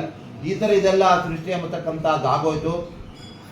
ಆಮೇಲೆ ಅನೇಕ ಪ್ರಾಣಿಗಳ ಸೃಷ್ಟಿ ಆಗ್ತಾ ಇದೆ. ಆಮೇಲೆ ಜಲಚರ ಪ್ರಾಣಿಗಳು, ಭೂಚರ ಪ್ರಾಣಿಗಳು, ಖೇಚರ ಪ್ರಾಣಿಗಳು ಇದೆಲ್ಲ ಪರಮಾತ್ಮ ಸೃಷ್ಟಿ ಮಾಡಿ ಅಂತಿಮವಾಗಿ ಮಾನವನ ಸೃಷ್ಟಿಯನ್ನು ಮಾಡ್ತಾ ಇದ್ದಾನೆ ಪರಮಾತ್ಮ. ಮಾನವ ಅಂದರೆ ಮನುಷ್ಯ. ಆ ಮನುಷ್ಯ ಹುಟ್ಟಿದ್ದು ಹೇಗೆ ಗೊತ್ತಾ? ಬ್ರಹ್ಮದೇವರು ಸೃಷ್ಟಿ ಬೆಳೆದೇ ಇರುವಾಗ ನೋಡಿ ಅವ್ರು ಏನು ಮಾಡಿದ್ರು, ತಮ್ಮ ದೇಹದಿಂದ ಮತ್ತೊಂದು ರೂಪವನ್ನು ಸ್ವೀಕಾರ ಮಾಡಿ ಆ ರೂಪವನ್ನು ಇಬ್ಬಾಗ ಮಾಡಿ, ಆವಾಗ ಬ್ರಹ್ಮದೇವರ ಆ ಇನ್ನೊಂದು ಭಾಗದಿಂದ ಬಲಭಾಗದಿಂದ ಆ ಸ್ವಯಂಭವ ಮನು ಅಂತ ಒಬ್ಬ ಹುಟ್ಕೊಂಡು, ಅವನೇ ಪ್ರಥಮ ಮನು. ಸ್ವಯಂಭವ ಮನು 14 ಮನ್ವಂತರದಲ್ಲಿ ಮೊದಲ ಮನ್ವಂತರವೇ ಸ್ವಯಂಭವ ಮನ್ವಂತರ. ಆ ಮನ್ವಂತರ ಅಧಿಪತಿ ಯಾರು? ಅವನೇ ಸ್ವಯಂಭವ ಮನು. ಅವನ ಹೆಂಡತಿ ಯಾರು? ಶತರೂಪ ಅಂತ ಬೆಳೆಸು. ಅವಳು ಅನೇಕ ರೂಪ ತಗೊಂಡು ಸೃಷ್ಟಿಗೆ ಕಾರಣ ಅಲ್ಲ ಅದು. ಆ ಶತರೂಪೆ ಸ್ವಯಂಭವ ಮನು. ಅವರಿಬ್ಬರು ಕೂಡ ಆದಿ ದಂಪತಿಗಳು. ಅವ್ರು ಬಿಟ್ಟು ಏನ್ರಿ ಅಣ್ಣ ತಂಗಿ ಅವ್ರೇನು ಮದುವೆ ಮಾಡ್ಕೊಂಡ್ರೆ ಹಂಗೆಲ್ಲ ಕ್ವಶನ್ ಇದೆ. ಯಾಕಂದ್ರೆ ಅವ್ರು ಹುಟ್ಟುವಾಗಲೇ ಇವರು ಗಂಡ ಹೆಂಡತಿ ಸೃಷ್ಟಿ ಮಾಡಿ. ಯಾಕಂದ್ರೆ ಆರಂಭದಲ್ಲಿ ಸೃಷ್ಟಿ ಆರಂಭದಲ್ಲಿ ಅದು ಬ್ರಹ್ಮದೇವರಿಂದಲೇ ಎಲ್ಲರೂ ಹುಟ್ಟಬೇಕು. ಬ್ರಹ್ಮದೇವರಿಂದಲೇ ಗಂಡನಾದ ಸ್ವಯಂಭವನು ಹುಟ್ಟಿದ, ಆ ಹೆಂಡತಿಯಾದ ಶತರೂಪಾದೇವಿ ಹುಟ್ಟಿದರು. ಅವರಿಬ್ಬರಿಗೆ ಬ್ರಹ್ಮದೇವರು ಅಪ್ಪಣೆ ಮಾಡಿ, ಅಮ್ಮ ದಂಪತಿಗಳೇ ನೀವು ಒಳ್ಳೆ ಪ್ರಜೆಗಳನ್ನು ಸೃಷ್ಟಿ ಮಾಡಿ. ಯಾರು? ದೇವರ ಬಗ್ಗೆ ತಿಳ್ಕೊಳ್ಳುವಂಥವ್ರು ಆಗ್ಬೇಕು. ಬರೀ ಪ್ರಜೆಗಳು ಅಂದರೆ ದೇವರನ್ನು ಮರೆತವಂಥವ್ರು ಆಗ್ಬಾರ್ದು. ಯೂಯಂ ಪ್ರಜಾಹ ಸೃಜತ್. ಪ್ರ ಅಂದರೆ ಪ್ರಕೃಷ್ಟವಾಗಿ, ಜ ಅಂದರೆ ಹುಟ್ಟುವವರು, ಜ್ಞಾನದಿಂದ ಹುಟ್ಟಬೇಕು. ನಾವು ಬರೀ ಹುಟ್ಟಿದ್ರೆ ಉಪಯೋಗ ಇಲ್ಲ, ನಮ್ಮಲ್ಲಿ ಜ್ಞಾನ ಹುಟ್ಟಬೇಕು, ಜ್ಞಾನ ಅವರಲ್ಲಿ ಬೆಳಿಬೇಕು. ಹಾಗೆ ನಾವು ಬೆಳೆದಂತೆ ಜ್ಞಾನ ಬೆಳಿಬೇಕು. ಈಗೇನಾಗ್ತಾ ಇದೆ, ಬೆಳೀತಾ ಬೆಳೀತಾ ದಡ್ಡರಾಗ್ಬಿಡ್ತಾರೆ. ಭಗವಂತನ ಬಗ್ಗೆ ಜ್ಞಾನ ಇದೆ, ಹಂಗಾಬಾರ್ದು. ಜ್ಞಾನ ಬೆಳಿಬೇಕು, ಯಾವುದೋ ಜ್ಞಾನ ಅಲ್ಲ, ಪರಮಾತ್ಮನ ಬಗ್ಗೆ ಜ್ಞಾನ ಬೆಳಿಬೇಕು ಅಂತೇಳಿ ಅವ್ರು ಹೇಳಿದ್ದಕ್ಕೆ ಆಯ್ತು ಸ್ವಾಮಿ ಅಂತ ಬ್ರಹ್ಮದೇವರ ಹತ್ರ ಸ್ವಯಂಭವಮನು ಅವನ ಹೆಂಡತಿ ಶತರೂಪಾದೇವಿ ಕೈ ಮುಟ್ಕೊಂಡು ನಿಂತ್ಕೊಂಡಿದ್ದಾರೆ.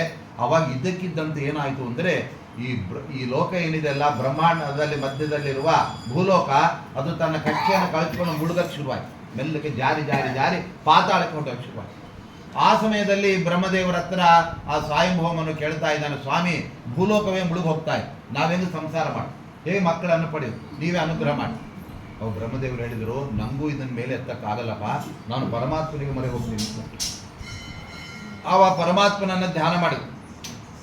ಯಾರು? ಚತುರ್ಮುಖ ಬ್ರಹ್ಮದೇವ್. ಆವಾಗ ಬ್ರಹ್ಮದೇವರ ಮೂಗಿನ ಹೊರಳೆಯಿಂದ ಕಶ್ಚಿತ್ ಸೂಕರಪೋತಃ ಅಪತತ್ ಅಂತ ನೋಡಿ, ಒಂದು ಸಣ್ಣ ಹಂದಿ ಮರಿ ಅದು ಬ್ರಹ್ಮದೇವರ ಎಡಮೂಗಿನ ಹೊರಳೆಯಿಂದ ಹುಟ್ಟುಬಿಟ್ಟಿದೆ. ಅದು ನೋಡ್ತಾ ಇರೋ ಸಣ್ಣ ಹಂದಿ ಮರಿ ಅದು ಆಕಾಶಕ್ಕೆ ಜಿಗಿದು ಬಿಟ್ಟಿದೆ. ಆಕಾಶಕ್ಕೆ ಹಾರಿ ಅಲ್ಲಿ ಗರ್ಜನೆ ಮಾಡ್ತಾ ಗಜ ಮಾತ್ರ ಪ್ರವೃದ್ಧಿ, ದೊಡ್ಡ ಆನೆ ಥರ ಬೆಳೆದು ನಿಂತ್ಬಿಟ್ಟಿದೆ. ಯಾವುದು? ಈ ಸಣ್ಣ ಹಂದಿ ಮರಿ ಬ್ರಹ್ಮದೇವರ ಮೂಗಿನ ಹೊರಳೆಯಿಂದ ಹುಟ್ಟಿತ್ತು. ಆಮೇಲೆ ಅಲ್ಲಿ ಗರ್ಜನೆ ಮಾಡ್ತಾ ಒಂದೇ ಸವನೆ ಗರ್ಜನೆ ಮಾಡ್ತಾ ಇದೆ. ಅದು ನೋಡಿ ಬ್ರಹ್ಮದೇವರು ಸ್ತೋತ್ರ ಮಾಡಿ ಶುರು ಮಾಡಿ, ಇದು ಸಾಮಾನ್ಯ ಯಾವುದೋ ಹಂದಿ ಅಲ್ಲ, ಪರಮಾತ್ಮನೇ ವರಾಹನಾಗಿ ಬಂದಿದ್ದಾನೆ. ಸಾಮಾನ್ಯ ಹಂದಿ ಆದರೆ ಚರಂಡಿಯಲ್ಲೇ ಇರುತ್ತೆ, ಬ್ರಹ್ಮದೇವರ ಮೂಗಿನೇ ಹಾಕಕ್ಕೆ ಬರುತ್ತೆ. ಅಂದರೆ ಪರಮಾತ್ಮ ನಾವು ಪೂಜೆ ಮಾಡುವಾಗ ನಮ್ಮ ಒಳಗಡೆ ಇರುವ ಬಿಂಬನನ್ನು ಹೊರಗಡೆ ತಂದು ಪೂಜೆ ಮಾಡಲಿಕ್ಕೆ ನಾವು ಕರೆದಾಗ ದೇವ್ರು ಹೆಂಗೆ ಬರ್ತಾನೆ ಅಂದರೆ ಅಲ್ಲೂ ಕೂಡ ನಮ್ಮ ಮೂಗಿನ ಹೊರಳಿಂದ ಬರ್ತಾನಂತೆ. ಅದಕ್ಕೆ ನಾವು ದೇವರನ್ನ ನಮ್ಮ ಬಿಂಬ ಒಳಗಡೆ ಇದ್ದಾನೆ ಸ್ವರೂಪದೇಹದಲ್ಲಿ, ಆ ದೇವರನ್ನೇ ನಮ್ಮ ಪೂಜೆಯಲ್ಲಿ ಪ್ರತಿಮೆಯಲ್ಲಿ ತಂದು ಪೂಜೆ ಮಾಡಬೇಕು. ಯಾವುದಾದ್ರೂ ದೇವರನ್ನು ಪೂಜೆ ಮಾಡೋದಲ್ಲ. ಯಾಕೆ ಅಂತ ಹೇಳಿದ್ರೆ ಮದುವೆ ಆದಮೇಲೆ ಗಂಡನನ್ನೇ ಹೆಂಡತಿ ಪೂಜೆ ಮಾಡಬೇಕು, ಸೇವೆ ಮಾಡಬೇಕು. ಆ ಥರ ನಮ್ಮ ಗಂಡ ಯಾರು? ಪರಮಾತ್ಮ. ಜಗತ್ತಿಗೆಲ್ಲ ಅವನು ಸ್ವತಂತ್ರ, ಅವನೇ ಒಬ್ಬ. ಹಾಗೆ ಬ್ರಹ್ಮದೇವನ ಮೂಗಿನಿಂದ ಅಲ್ಲಿ ವರಾಹದೇವರು ಬಂದು ದೊಡ್ಡದಾಗಿ ಬೆಳೆದಿದ್ದಾರೆ. ಆವಾಗ ಸ್ತೋತ್ರ ಮಾಡ್ತಾ ಇದ್ದಾರೆ ಬ್ರಹ್ಮದೇವರು. ಜಿತಂ ಜಿತಂ ತೇ ಅಜಿತ ಯಜ್ಞ ಭಾವನಾ ಅಂತ ಹೇಳಿ. ಈ ವರಾಹ ಅಂದರೆ ಯಾವುದೋ ವರಾಹ ಅಲ್ಲ, ಇದು ಮತ್ತೇನು ಪವಿತ್ರವಾದ ವರಾಹ. ಅಂದರೆ ತನ್ನ ದೇಹದಿಂದ ದರ್ಭೆ ಸೃಷ್ಟಿ ಮಾಡಿದಾನೆ, ಆಮೇಲೆ ಎಳ್ಳುಗಳನ್ನು ಸೃಷ್ಟಿ ಮಾಡಿದಾನೆ. ಈ ಸೃಕ್ಸೃಭ ಅಂತ ಹೋಮ ಮಾಡುವಾಗಿರುತ್ತಲ್ಲ, ಅದನ್ನೆಲ್ಲ ಸೃಷ್ಟಿ ಮಾಡಿದಾನೆ. ಅಂಥ ವರಾಹದೇವರು ತಕ್ಷಣದಲ್ಲಿ ಪಾತಾಳಕ್ಕೆ ಹೊಂಟೋಗ್ತಾರೆ. ಯಾಕೆ ಅಂದರೆ ಭೂದೇವಿಯನ್ನು ತರಬೇಕು ಅಂತ. ಆ ಭೂಮಿಯನ್ನು ಕೋರೆಹಲ್ಲಿನ ಮೇಲೆ ಇಟ್ಕೊಂಡ್ಬರ್ಲಿಕ್ಕೆ ಅನುಕೂಲ ಆಗಲಿ ಅಂತ ವರಾಹನಾಗಿದ್ದಾನೆ ದೇವರು. ಆಯಾಯ ಅವತಾರದಲ್ಲಿ ಏನು ಕೆಲಸ ಮಾಡಲಿಕ್ಕೆ ಅದು ಸೂಟ್ ಆಗುತ್ತೆ ಅಂತ ಅವತಾರ ತಗೊಳ್ಳು. ಈಗ ಹಿರಣ್ಯಕಶಿಪನ್ನು ಕೊಲ್ಲೋದಕ್ಕೆ ಉಗುರು ಬೇಕಾಗಿತ್ತು, ನರಸಿಂಹನಾಗಿ ಬಂತು. ಹೀಗೆ ಒಂದೊಂದು ಕಡೆ ಒಂದೊಂದು ಅವತಾರ ಅದಕ್ಕೆ ಅನುಗುಣವಾಗಿ ತಗೊಳ್ತಾನೆ ದೇವರು. ಹಾಗೆ ಇಲ್ಲಿ ವರಾಹನಾಗಿ ಬಂದ ಪಾತಾಳಕ್ಕೆ ಹೊಂಟೋಗ್ಬಿಟ್ಟಿದೆ ಭೂಮಿ. ಹೇಗೆ ಒಂದು ಸಣ್ಣ ಸ್ಪೂನನ್ನು ಹಂಡೆಯಲ್ಲಿ ಹಾಕಿದರೆ ಅದು ಕೆಳಕ್ಕೆ ಹೋಗಿ ಬೀಳುತ್ತಲ್ಲ, ಆ ಥರ ಘನೋದಕದಲ್ಲಿ ಕೆಳಗಡೆ ಪಾತಾಳದಲ್ಲಿ ಹೋಗಿ ಸೇರ್ಕೊಂಡ್ಬಿಟ್ಟು ಆ ಭೂಗೋಲಕ. ಆವಾಗ ವರಾಹದೇವರು ಹಿಂಗೆ ಎತ್ತಿದ್ರು, ಮೇಲೆ ಕೋರೆಯಲ್ಲಿ ಇಟ್ಕೊಂಡು ಬರುವಾಗ ಆದಿಹಿರಣ್ಯಾಕ್ಷ ಅಂತ ಬಂದ್ಬಿಟ್ಟ. ಅವನು ಹುಟ್ಟು ಸೃಷ್ಟಿಗಿಂತ ಮುಂಚೆ ಇದ್ದವ, ಅವನು ಕೂಡ ಪರಮಾತ್ಮನ ಮಗನೇ. ಅವನು ಅಡ್ಡ ಬಂದಾಗ ಅವನನ್ನು ಕೋರೆಯಲ್ಲಿ ತಿಳಿಸಿ ಹಾಕ್ಬಿಟ್ಟಿದ. ಯಾರು? ಪರಮಾತ್ಮ. ಅವನು ಸತ್ತೋಗ್ಬಿಟ್ಟವ. ಆ ಸಮಯದಲ್ಲಿ ವರಾಹದೇವರನ್ನ ಮೇಲಕ್ಕೆ ತಂದಾಗ ಭೂಮಿಯನ್ನ ಸರಿಯಾದ ಕಕ್ಷೆಯಲ್ಲಿ ಇಡ್ತಾರೆ. ಯಾರು? ವರಾಹದೇವರು. ಆ ಸಂದರ್ಭದಲ್ಲಿ ವರಾಹದೇವರಿಗೆ ಧರಣಿ ದೇವಿ, ಧರಾದೇವಿ ಅಂತ ಅವಳು ಪತ್ನಿಯಾಗಿದ್ದಾಳೆ. ಈ ಧರ ಅಂದರೆ ಭೂಮಿ. ಆ ಭೂಮಿ ಯಾವುದು ಅಂದರೆ ಅದು ಪಂಚಭೂತಗಳಲ್ಲಿ ಪೃಥ್ವಿ ತತ್ವ, ಜಲತತ್ವ, ತೇಜಸ್ ತತ್ವ ಅಂತ ಏನಿದೆ, ಆ ಭೂಮಿಗೆ ಅಭಿಮಾನಿ ದೇವತೆ ಒಬ್ಬಳು ಧರೆ ಅಂತಿದ್ದಾಳೆ. ಅವಳು ಯಾರು ಅಂದರೆ ಶನೇಶ್ವರನ ಹೆಂಡತಿಯವರು. ಆ ಶನೇಶ್ವರನ ಹೆಂಡತಿಯೇ ಧರಾದೇವಿ. ಅವಳನ್ನೇ ತುಳಿಯಕ್ಕೆ ಹೋಗಿದ್ಯಾರು ಅಂದರೆ ಇವನು ಹಿರಣ್ಯಾಕ್ಷ, ಆದಿ ಹಿರಣ್ಯಾಕ್ಷ. ಅವನನ್ನ ಸಂಹಾರ ಮಾಡಿ ಪರಮಾತ್ಮ ಈ ಭೂಮಿಯನ್ನ ಸರಿಯಾದ ಕಕ್ಷೆಯಲ್ಲಿ ಇಟ್ಬಿಡ್ತಾನೆ. ಆವಾಗ ಭೂಮಿ ಮತ್ತೆ ಸರಿಯಾದ ಕಕ್ಷೆಯಲ್ಲಿ ನಿಂತ್ಕೊಂಡಾಗ ಈ ಸ್ವಯಂಭವ ಮನು ಮತ್ತು ಶತರೂಪಾದೇವಿ ಬ್ರಹ್ಮದೇವರಿಗೆ ನಮಸ್ಕಾರ ಮಾಡ್ತಾರೆ. ಸ್ವಾಮಿ, ನೀವು ಭೂಮಿಯನ್ನು ತಂದಿಟ್ರಿ, ಅದರಿಂದಾಗಿ ಮುಂದೆ ನಾವೆಲ್ಲ ಸಂಸಾರ ಮಾಡಿ ಮಕ್ಕಳನ್ನು ಪಡ್ಲಿಕ್ಕೆ ಅನುಕೂಲ ಆಯಿತು. ಇಲ್ಲಾಂದ್ರೆ ಏನು ಮಾಡಬೇಕು? ಮದುವೆ ಮಾಡಿದ್ಮೇಲೆ ಮನೆಯೇ ಇಲ್ಲ, ಗಂಡ ಹೆಂಡತಿಗೆ ಎಲ್ಲಿ ಸಂಸಾರ ಮಾಡಿ? ಹಂಗಾಗಿತ್ತು ನಮ್ಮ ಕತೆ. ಯಾಕೆ ಅಂದರೆ ನಮಗೆ ಮನೆಯೇ ಇದ್ದಿಲ್ಲ, ಭೂಮಿ ಮುಳುಗೋಗ್ಬಿಟ್ಟಿತ್ತು. ಇವಾಗ ಭೂಮಿ ಕೊಟ್ಟಿದ್ದೀರಾ, ನಾವು ಸಂಸಾರ ಮಾಡ್ತೇವೆ. ಅವಾಗ ಬ್ರಹ್ಮದೇವರು ಹೇಳ್ತಾರೆ, ಇದನ್ನ ವರಾಹದೇವರೇ ತಂದಿಟ್ಟಿದ್ದಪ್ಪ, ನನ್ನ ಶಕ್ತಿಯಿಂದ ಆಗಿರ್ತಕ್ಕಂಥದ್ದಲ್ಲ. ಯಾಕೆ ಅಂದರೆ ಕೆಳಗಡೆ ಇದ್ದದ್ದನ್ನು ತರಕ್ಕಾಗಲ್ಲ ನನಗೆ. ಪರಮಾತ್ಮನೇ ಅವನು ಸರ್ವಸಮರ್ಥ, ಆದ್ದರಿಂದ ನಾನು ಕೂಡ ಅವನನ್ನೇ ಸ್ತೋತ್ರ ಮಾಡಿದ್ದು ಅಂತ ಅಲ್ಲಿ ಬ್ರಹ್ಮದೇವರು ಹೇಳ್ತಾರೆ. ಆಯ್ತು, ಅಲ್ಲಿಗೆ ಏನಾಯಿತು? ಭೂಮಿ ಬಂತು. ಆವಾಗ ಸ್ವಯಂಭೂಮನು 14 ಮನ್ವಂತರಗಳಲ್ಲಿ ಮೊದಲ ಮನ್ವಂತರದ ಅಧಿಪತಿ ಅವನು. ಒಂದು ಮನ್ವಂತರ ಅಂದರೆ 71 ಯುಗ ಚಕ್ರಗಳು ತಿರುಗುವವರೆಗೆ ಅವರಿಗೆ ದೀರ್ಘವಾದಂಥ ಆಡಳಿತ. ಅಲ್ಲಿವರೆಗೆ ಆ ಮನು ಚೇಂಜ್ ಆಗಲ್ಲ. ಆಮೇಲೆ ಸಪ್ತ ಋಷಿಗಳು, ದೇವತೆಗಳು ಎಲ್ಲ ಅವನಿಗೆ ಸಹಕಾರ ಮಾಡ್ತಾ ಇರ್ತಾರೆ. ಈ ರೀತಿಯಾಗಿ ಸ್ವಯಂಭೂಮನು ಮತ್ತು ಶತರೂಪಾದೇವಿ ಆ ಬ್ರಹ್ಮದೇವರ ಆಜ್ಞೆಯನ್ನು ಪಡೆದಾಗ ಅವರು ದಾಂಪತ್ಯವನ್ನು ಶುರು ಮಾಡ್ತಾರೆ.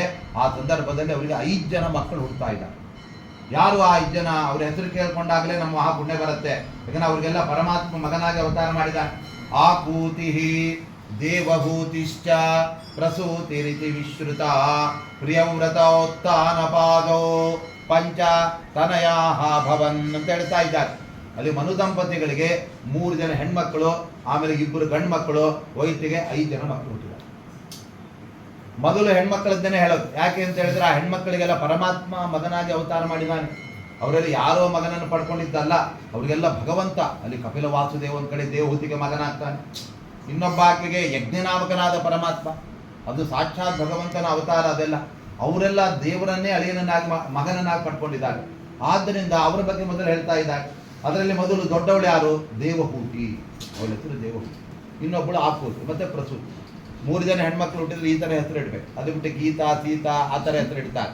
ಇವು ಹೆಸರು ಇಡ್ಬೇಕು. ಆಕೂತಿ, ದೇವಹೂತಿ, ಪ್ರಸೂತಿ. ಇದು ಒಳ್ಳೆ ಕೇಳಕ್ಕೆ ಚೆನ್ನಾಗಿರುತ್ತೆ ನೋಡಿ.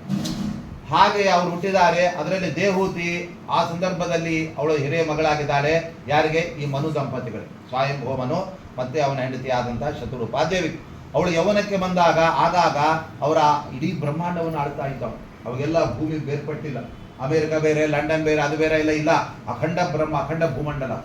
ಅಖಂಡ ಭೂಮಂಡಲಕ್ಕೆ ಬ್ರಹ್ಮಾವರ್ತ ಅಂತ ಹೆಸರು. ಅವ ಅದು ಇಂಡಿಯಾ ಅಂತೆಲ್ಲ ಆಮೇಲೆ ಬಂದಿತ್ತು, ಭಾರತ ಅಂತೆಲ್ಲ ಆಮೇಲೆ ಬಂದಿತ್ತು. ಅದಕ್ಕಿಂತ ಮುಂಚೆ ಅದಕ್ಕೆ ಬ್ರಹ್ಮಾವರ್ತ ಅಂದರೆ ಬ್ರಹ್ಮದೇವರು ಗುಂಡಕ್ಕೆ ಇರತಕ್ಕಂಥ ಆವರ್ತ ಅಂದರೆ ಸುತ್ತಲೂ ಗುಂಡಕ್ಕೆ ಇರುವ ಈ ಗುಂಡಕ್ಕೆ ಚೆನ್ನಿನಂತೆ ಇದೆ ಅಂತೆಲ್ಲ ಹೇಳ್ತಾರೆ ಭೂಮಿ. ಆದರೆ ಇದ್ದ ಇಡೀ ಬ್ರಹ್ಮಾಂಡ ಭೂಮಿಯನ್ನು ಅವನು ಆಳ್ತಾ ಇದ್ದ.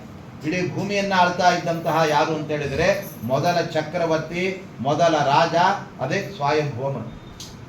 ಅವನ ಮಗಳು ದೇವಹೂತಿ ಇದೆ, ಅವಳು ಹಿರೇ ಮಗಳು. ನಾರದರು ಆ ರಾಜನ ಆ ಒಂದು ಆಸ್ಥಾನಕ್ಕೆ ಬಂದಾಗೆಲ್ಲ ಕಾಡಿನಲ್ಲಿರುವ ಬ್ರಹ್ಮದೇವರ ಮಗನಾದ ಈ ಕರ್ದಮರ ಬಗ್ಗೆ ಎಲ್ಲ ಹೇಳಬೇಕು. ಕರ್ದಮರು ಅಪರೋಕ್ಷ ಜ್ಞಾನಿಗಳು, ಅವರು ಯೋಗಶಕ್ತಿ ಪಡೆದವರು, ಅವರಂಥವ್ರು ಇಂಥವ್ರು ಅಂತೆಲ್ಲ ಹೇಳ್ತಾ ಇದ್ರು. ಈ ಹುಡುಗಿಗೆ ದೇವಹೂತಿಗೆ ಅವರ ಬಗ್ಗೆ ಕೇಳಿ ಕೇಳಿ ಕೇಳಿ ನಾನು ಮದುವೆ ಆಗೋದಾದರೆ ಆ ಕಾಡಿನಲ್ಲಿರುವ ಗಡ್ಡ ಬಿಟ್ಟಿರುವ ವೈದಿಕ ಋಷಿಯನ್ನೇ ಮದುವೆ ಮಾಡ್ಕೊತೀನಿ ಅಂತ ಮನಸ್ಸಲ್ಲಿ ಬಂದಿಲ್ಲ. ಯಾಕಂದ್ರೆ ಆವಾಗೆಲ್ಲ ಲೌಕಿಕರು ವೈದಿಕರು ಅಂತೇಳಿ ಎಲ್ಲ ವೈದಿಕರೇ ಅವಾಗ ಎಲ್ಲರೂ. ಇವಾಗೆಲ್ಲ ಕ್ರಾಫ್ ಬಿಟ್ಟವರು ಲೌಕಿಕರು, ಬೋಳ್ಸ್ಕೊಂಡವರು, ಆ ದುಡ್ಡು ಬಿಟ್ಟವರು ವೈದಿಕರು ಅಂತಾಗೋರು. ಅವ್ರು ಎಲ್ಲರೂ ವೈದಿಕರೇ ಕಂಪಲ್ಸರಿ, ಎಲ್ಲರೂ ಶಾಸ್ತ್ರ ಓದ್ಬೇಕು, ಎಲ್ಲ ಜಪ ಎಲ್ಲ. ಯಾಕಂದ್ರೆ ಅದೆಲ್ಲ ಕೃತಯುಗದಲ್ಲಿ ಎಲ್ಲಿ ಅವಾಗೆಲ್ಲ ಲೌಕಿಕರು. ಆದ್ರೆ ಪಾಪ ಅವಳಿಗೆ ರಾಜಕುಮಾರಿ ಆದರೂ ಕೂಡ ಆ ಋಷಿಯನ್ನೇ ಮದುವೆ ಮಾಡ್ಕೊಳ್ಬೇಕು ಅಂತ ಆಯ್ತು. ಯಾಕೆಂದ್ರೆ ಅವ್ರ ಬಗ್ಗೆ ಕೇಳ್ಕೊಂಡಿಲ್ಲ. ನಾರದರೆಲ್ಲ ಬಂದು ಅವ್ರ ಬಗ್ಗೆ ಕರ್ದಮರ ಬಗ್ಗೆ ಹೇಳ್ಬಿಟ್ಟಿಲ್ಲ. ಆ ಕರ್ದಮರಿಗೆ ಅವ್ರಿಗೆ ಯಾಕೆ ಆ ಕರ್ದಮ ಅಂತ ಹೆಸರು ಬಂದಿದ್ದು ಅಂತ ಹೇಳಿದ್ರೆ, ಕರ್ದಮ ಅಂದರೆ ಕೆಸರು ಅಂತ ಅರ್ಥ ಇದೆ. ಅವ್ರಿಗೆ ಆ ಅರ್ಥ ಬಂದದ್ದು ಯಾಕೆ ಅಂದರೆ ಕರೋತಿ ದಮಯತಿ ಇತಿ ಕರ್ದಮ ಅಂತ ಅವ್ರಿಗೆ. ಕರೋತಿ ಅಂದರೆ ಭಗವಂತನಿಗೆ ಪ್ರಿಯವಾದ ಎಲ್ಲ ಜಪ ತಪ ಅನುಷ್ಠಾನ ಸತ್ಕರ್ಮಗಳನ್ನು ಮಾಡೋದು. ಆಮೇಲೆ ದಮಯತಿ, ಅದಕ್ಕೋಸ್ಕರ ಇಂದ್ರಿಯ ನಿಗ್ರಹ ಮಾಡ್ತೀವಿ. ನಾವು ಚೆನ್ನಾಗಿ ತಿಂದ್ಬಿಟ್ರೆ ನಿದ್ದೆ ಬಂದ್ಬಿಡುತ್ತೆ, ಆಮೇಲೆ ಜಪ ಏನು ಮಾಡ್ಲಿಕ್ಕಾಗ. ಆದರೆ ಆಹಾರವನ್ನು ಕಡಿಮೆ ಮಾಡಿ ನಾವು ದೇಹ ದಂಡನೆ ಮಾಡಿದರೆ ದೇಹ ಚುರುಕಾಗಿರುತ್ತೆ, ಒಳ್ಳೆ ಜಪ ಪೂಜೆ ಇನ್ನೂ ಜಾಸ್ತಿ 1 ಗಂಟೆ ಕೂತ್ಕೋಬೋದು. ಆದ್ದರಿಂದ ಅವರು ಕರೋತಿ ಸತ್ಕರ್ಮಗಳನ್ನು ಮಾಡ್ತಾರೆ. ದಮಯತಿ, ದಮ ಅಂದರೆ ಇಂದ್ರಿಯ ನಿಗ್ರಹ, ಏಕಾಸಿ ಪಾಸು ಮಾಡೋದು, ಆಮೇಲೆ ಇಷ್ಟಿಷ್ಟೇ ಆಹಾರ ತಗೊಳ್ಳೋದು, ಆಮೇಲೆ ಎಲ್ಲ ಸಿಕ್ಕಿದೆ ಅಂತ ಹೇಳಿ 4 ಹೋಳಿಗೆ ತಿನ್ಬಿಡೋದು, ಆಮೇಲೆ ಮಲಗಿಬಿಡೋದು, ಆಮೇಲೆ ಸಾಯಂಕಾಲ ಸಂಧ್ಯಾ ವಂದನೆ ಲೋಕ. ಯಾಕಂದ್ರೆ ಎಲ್ಲರೂ ಶ್ರಾದ್ದಕ್ಕೆ ಹೋಗಿದ್ರೆ 10 ಒಡೆ ಹಾಕ್ಬಿಟ್ಟಿದ್ದಾರೆ, ಅದಕ್ಕೆ ಹೊಟ್ಟೆ ಭಾರ ಆಗಿದ್ರೆ ಅಲ್ಲೇ ಮಲಗಿಬಿಡೋದು. ಆಮೇಲೆ ಅಂದ್ರೆ ಏನಾಗುತ್ತೆ ನೋಡಿ, ನಾವು ಆಹಾರ ಜಾಸ್ತಿ ತೊಗೊಂಡಂಗೆಲ್ಲ ಜಾಡ್ಡೆ ಬಂದ್ಬಿಡೋದು. ಅದು ನಾವು ಮಾಡಬಾರ್ದು. ಆಹಾರ ಲಿಮಿಟ್ ಆಗಿರ್ಬೇಕು. ಅದು ಬಿಟ್ಟು ಜಾಸ್ತಿ ಎಲ್ಲ ತಗೋಬಾರ್ದು. ಎಲ್ಲೋ ಒಂದೊಂದು ದಿವಸ ತೊಗೊಂಡ್ರೆ ಪರವಾಗಿಲ್ಲ.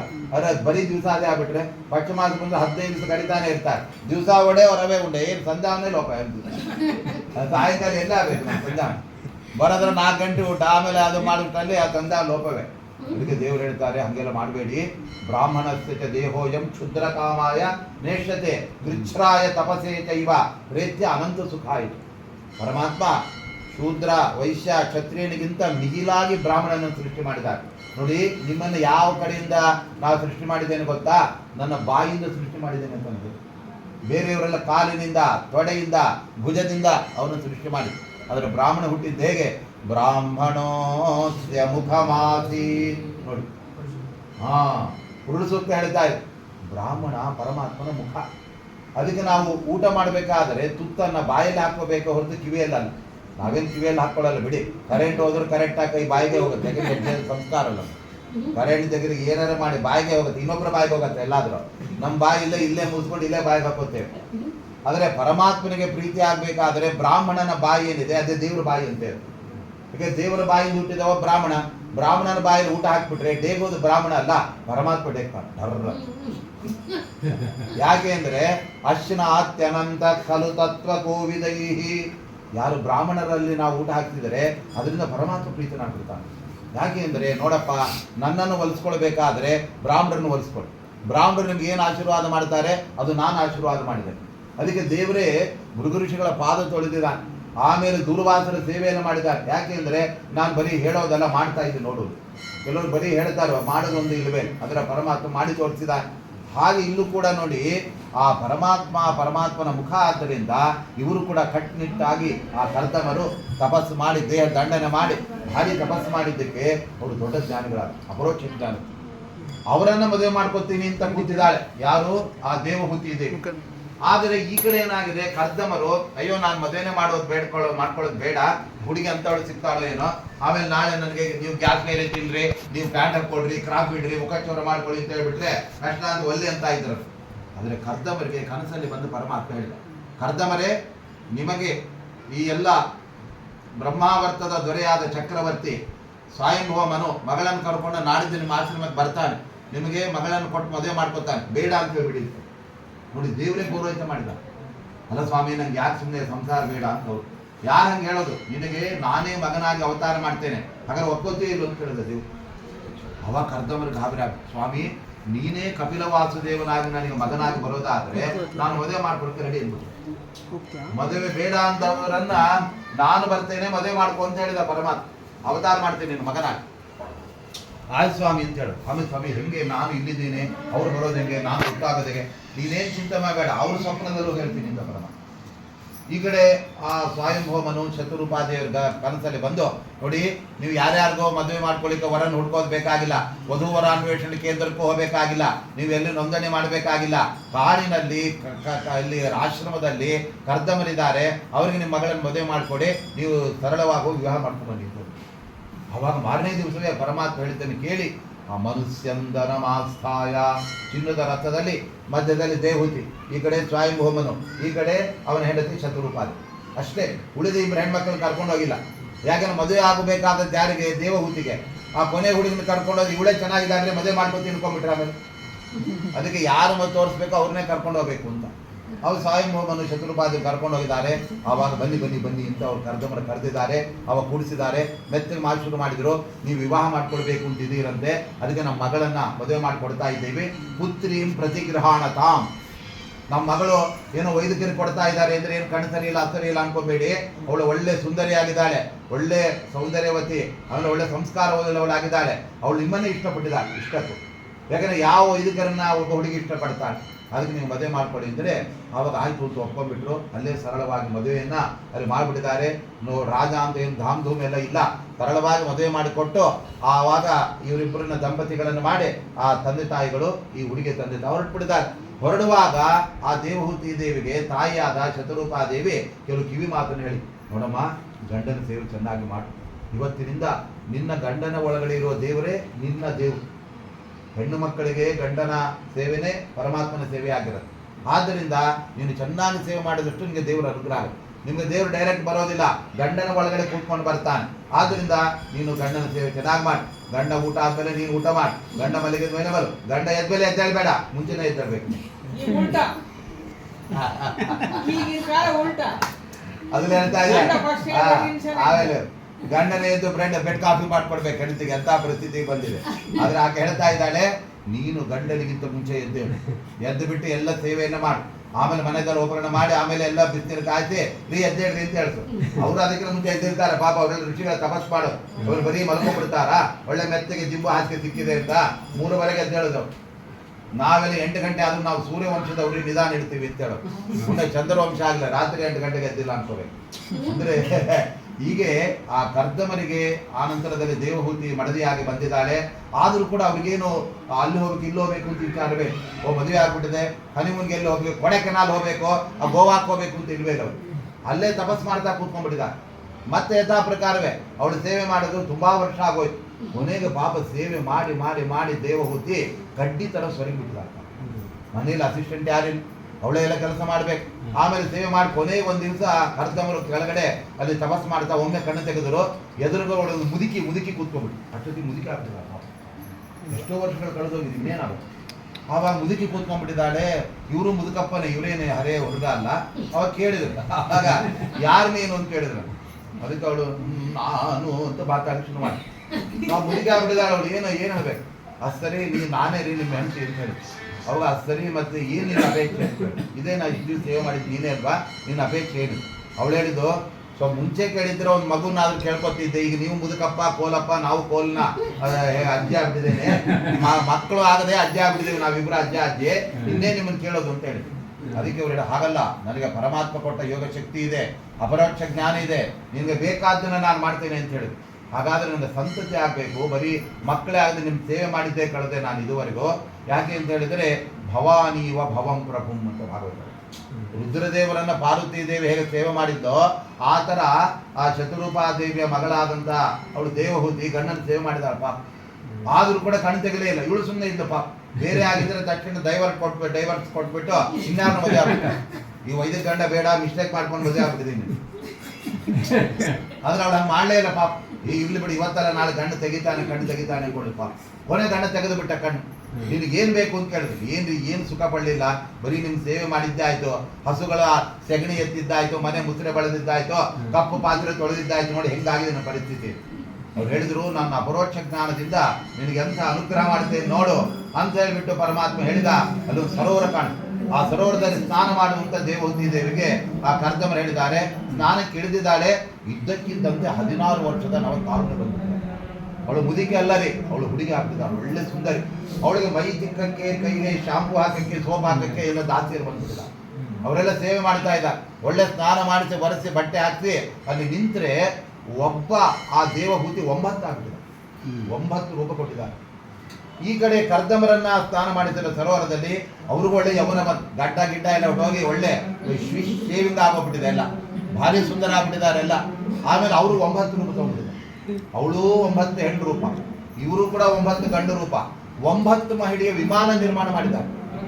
ವಿಮಾನ ಬರೀ ಒಂದೇ ಮಹಡಿ ಇರುತ್ತಲ್ಲ, ಇದು 9 ಮಹಡಿ, ಒಂದ್ರ ಮೇಲೆ ಒಂದು ಕೆಳಗಡೆ ಒಂದು ಜೋಡಿ, ಮೇಲ್ಗಡೆ 2ನೇ ಜೋಡಿ, 3ನೇ ಜೋಡಿ, ಹೀಗೆ 1000 ವರ್ಷಗಳ ಕಾಲ ವಿಹಾರ ಮಾಡಿದ ಮೇಲೆ 9 ಹೆಣ್ಣು ಮಕ್ಕಳು ಹುಟ್ಟಿದಾಗ.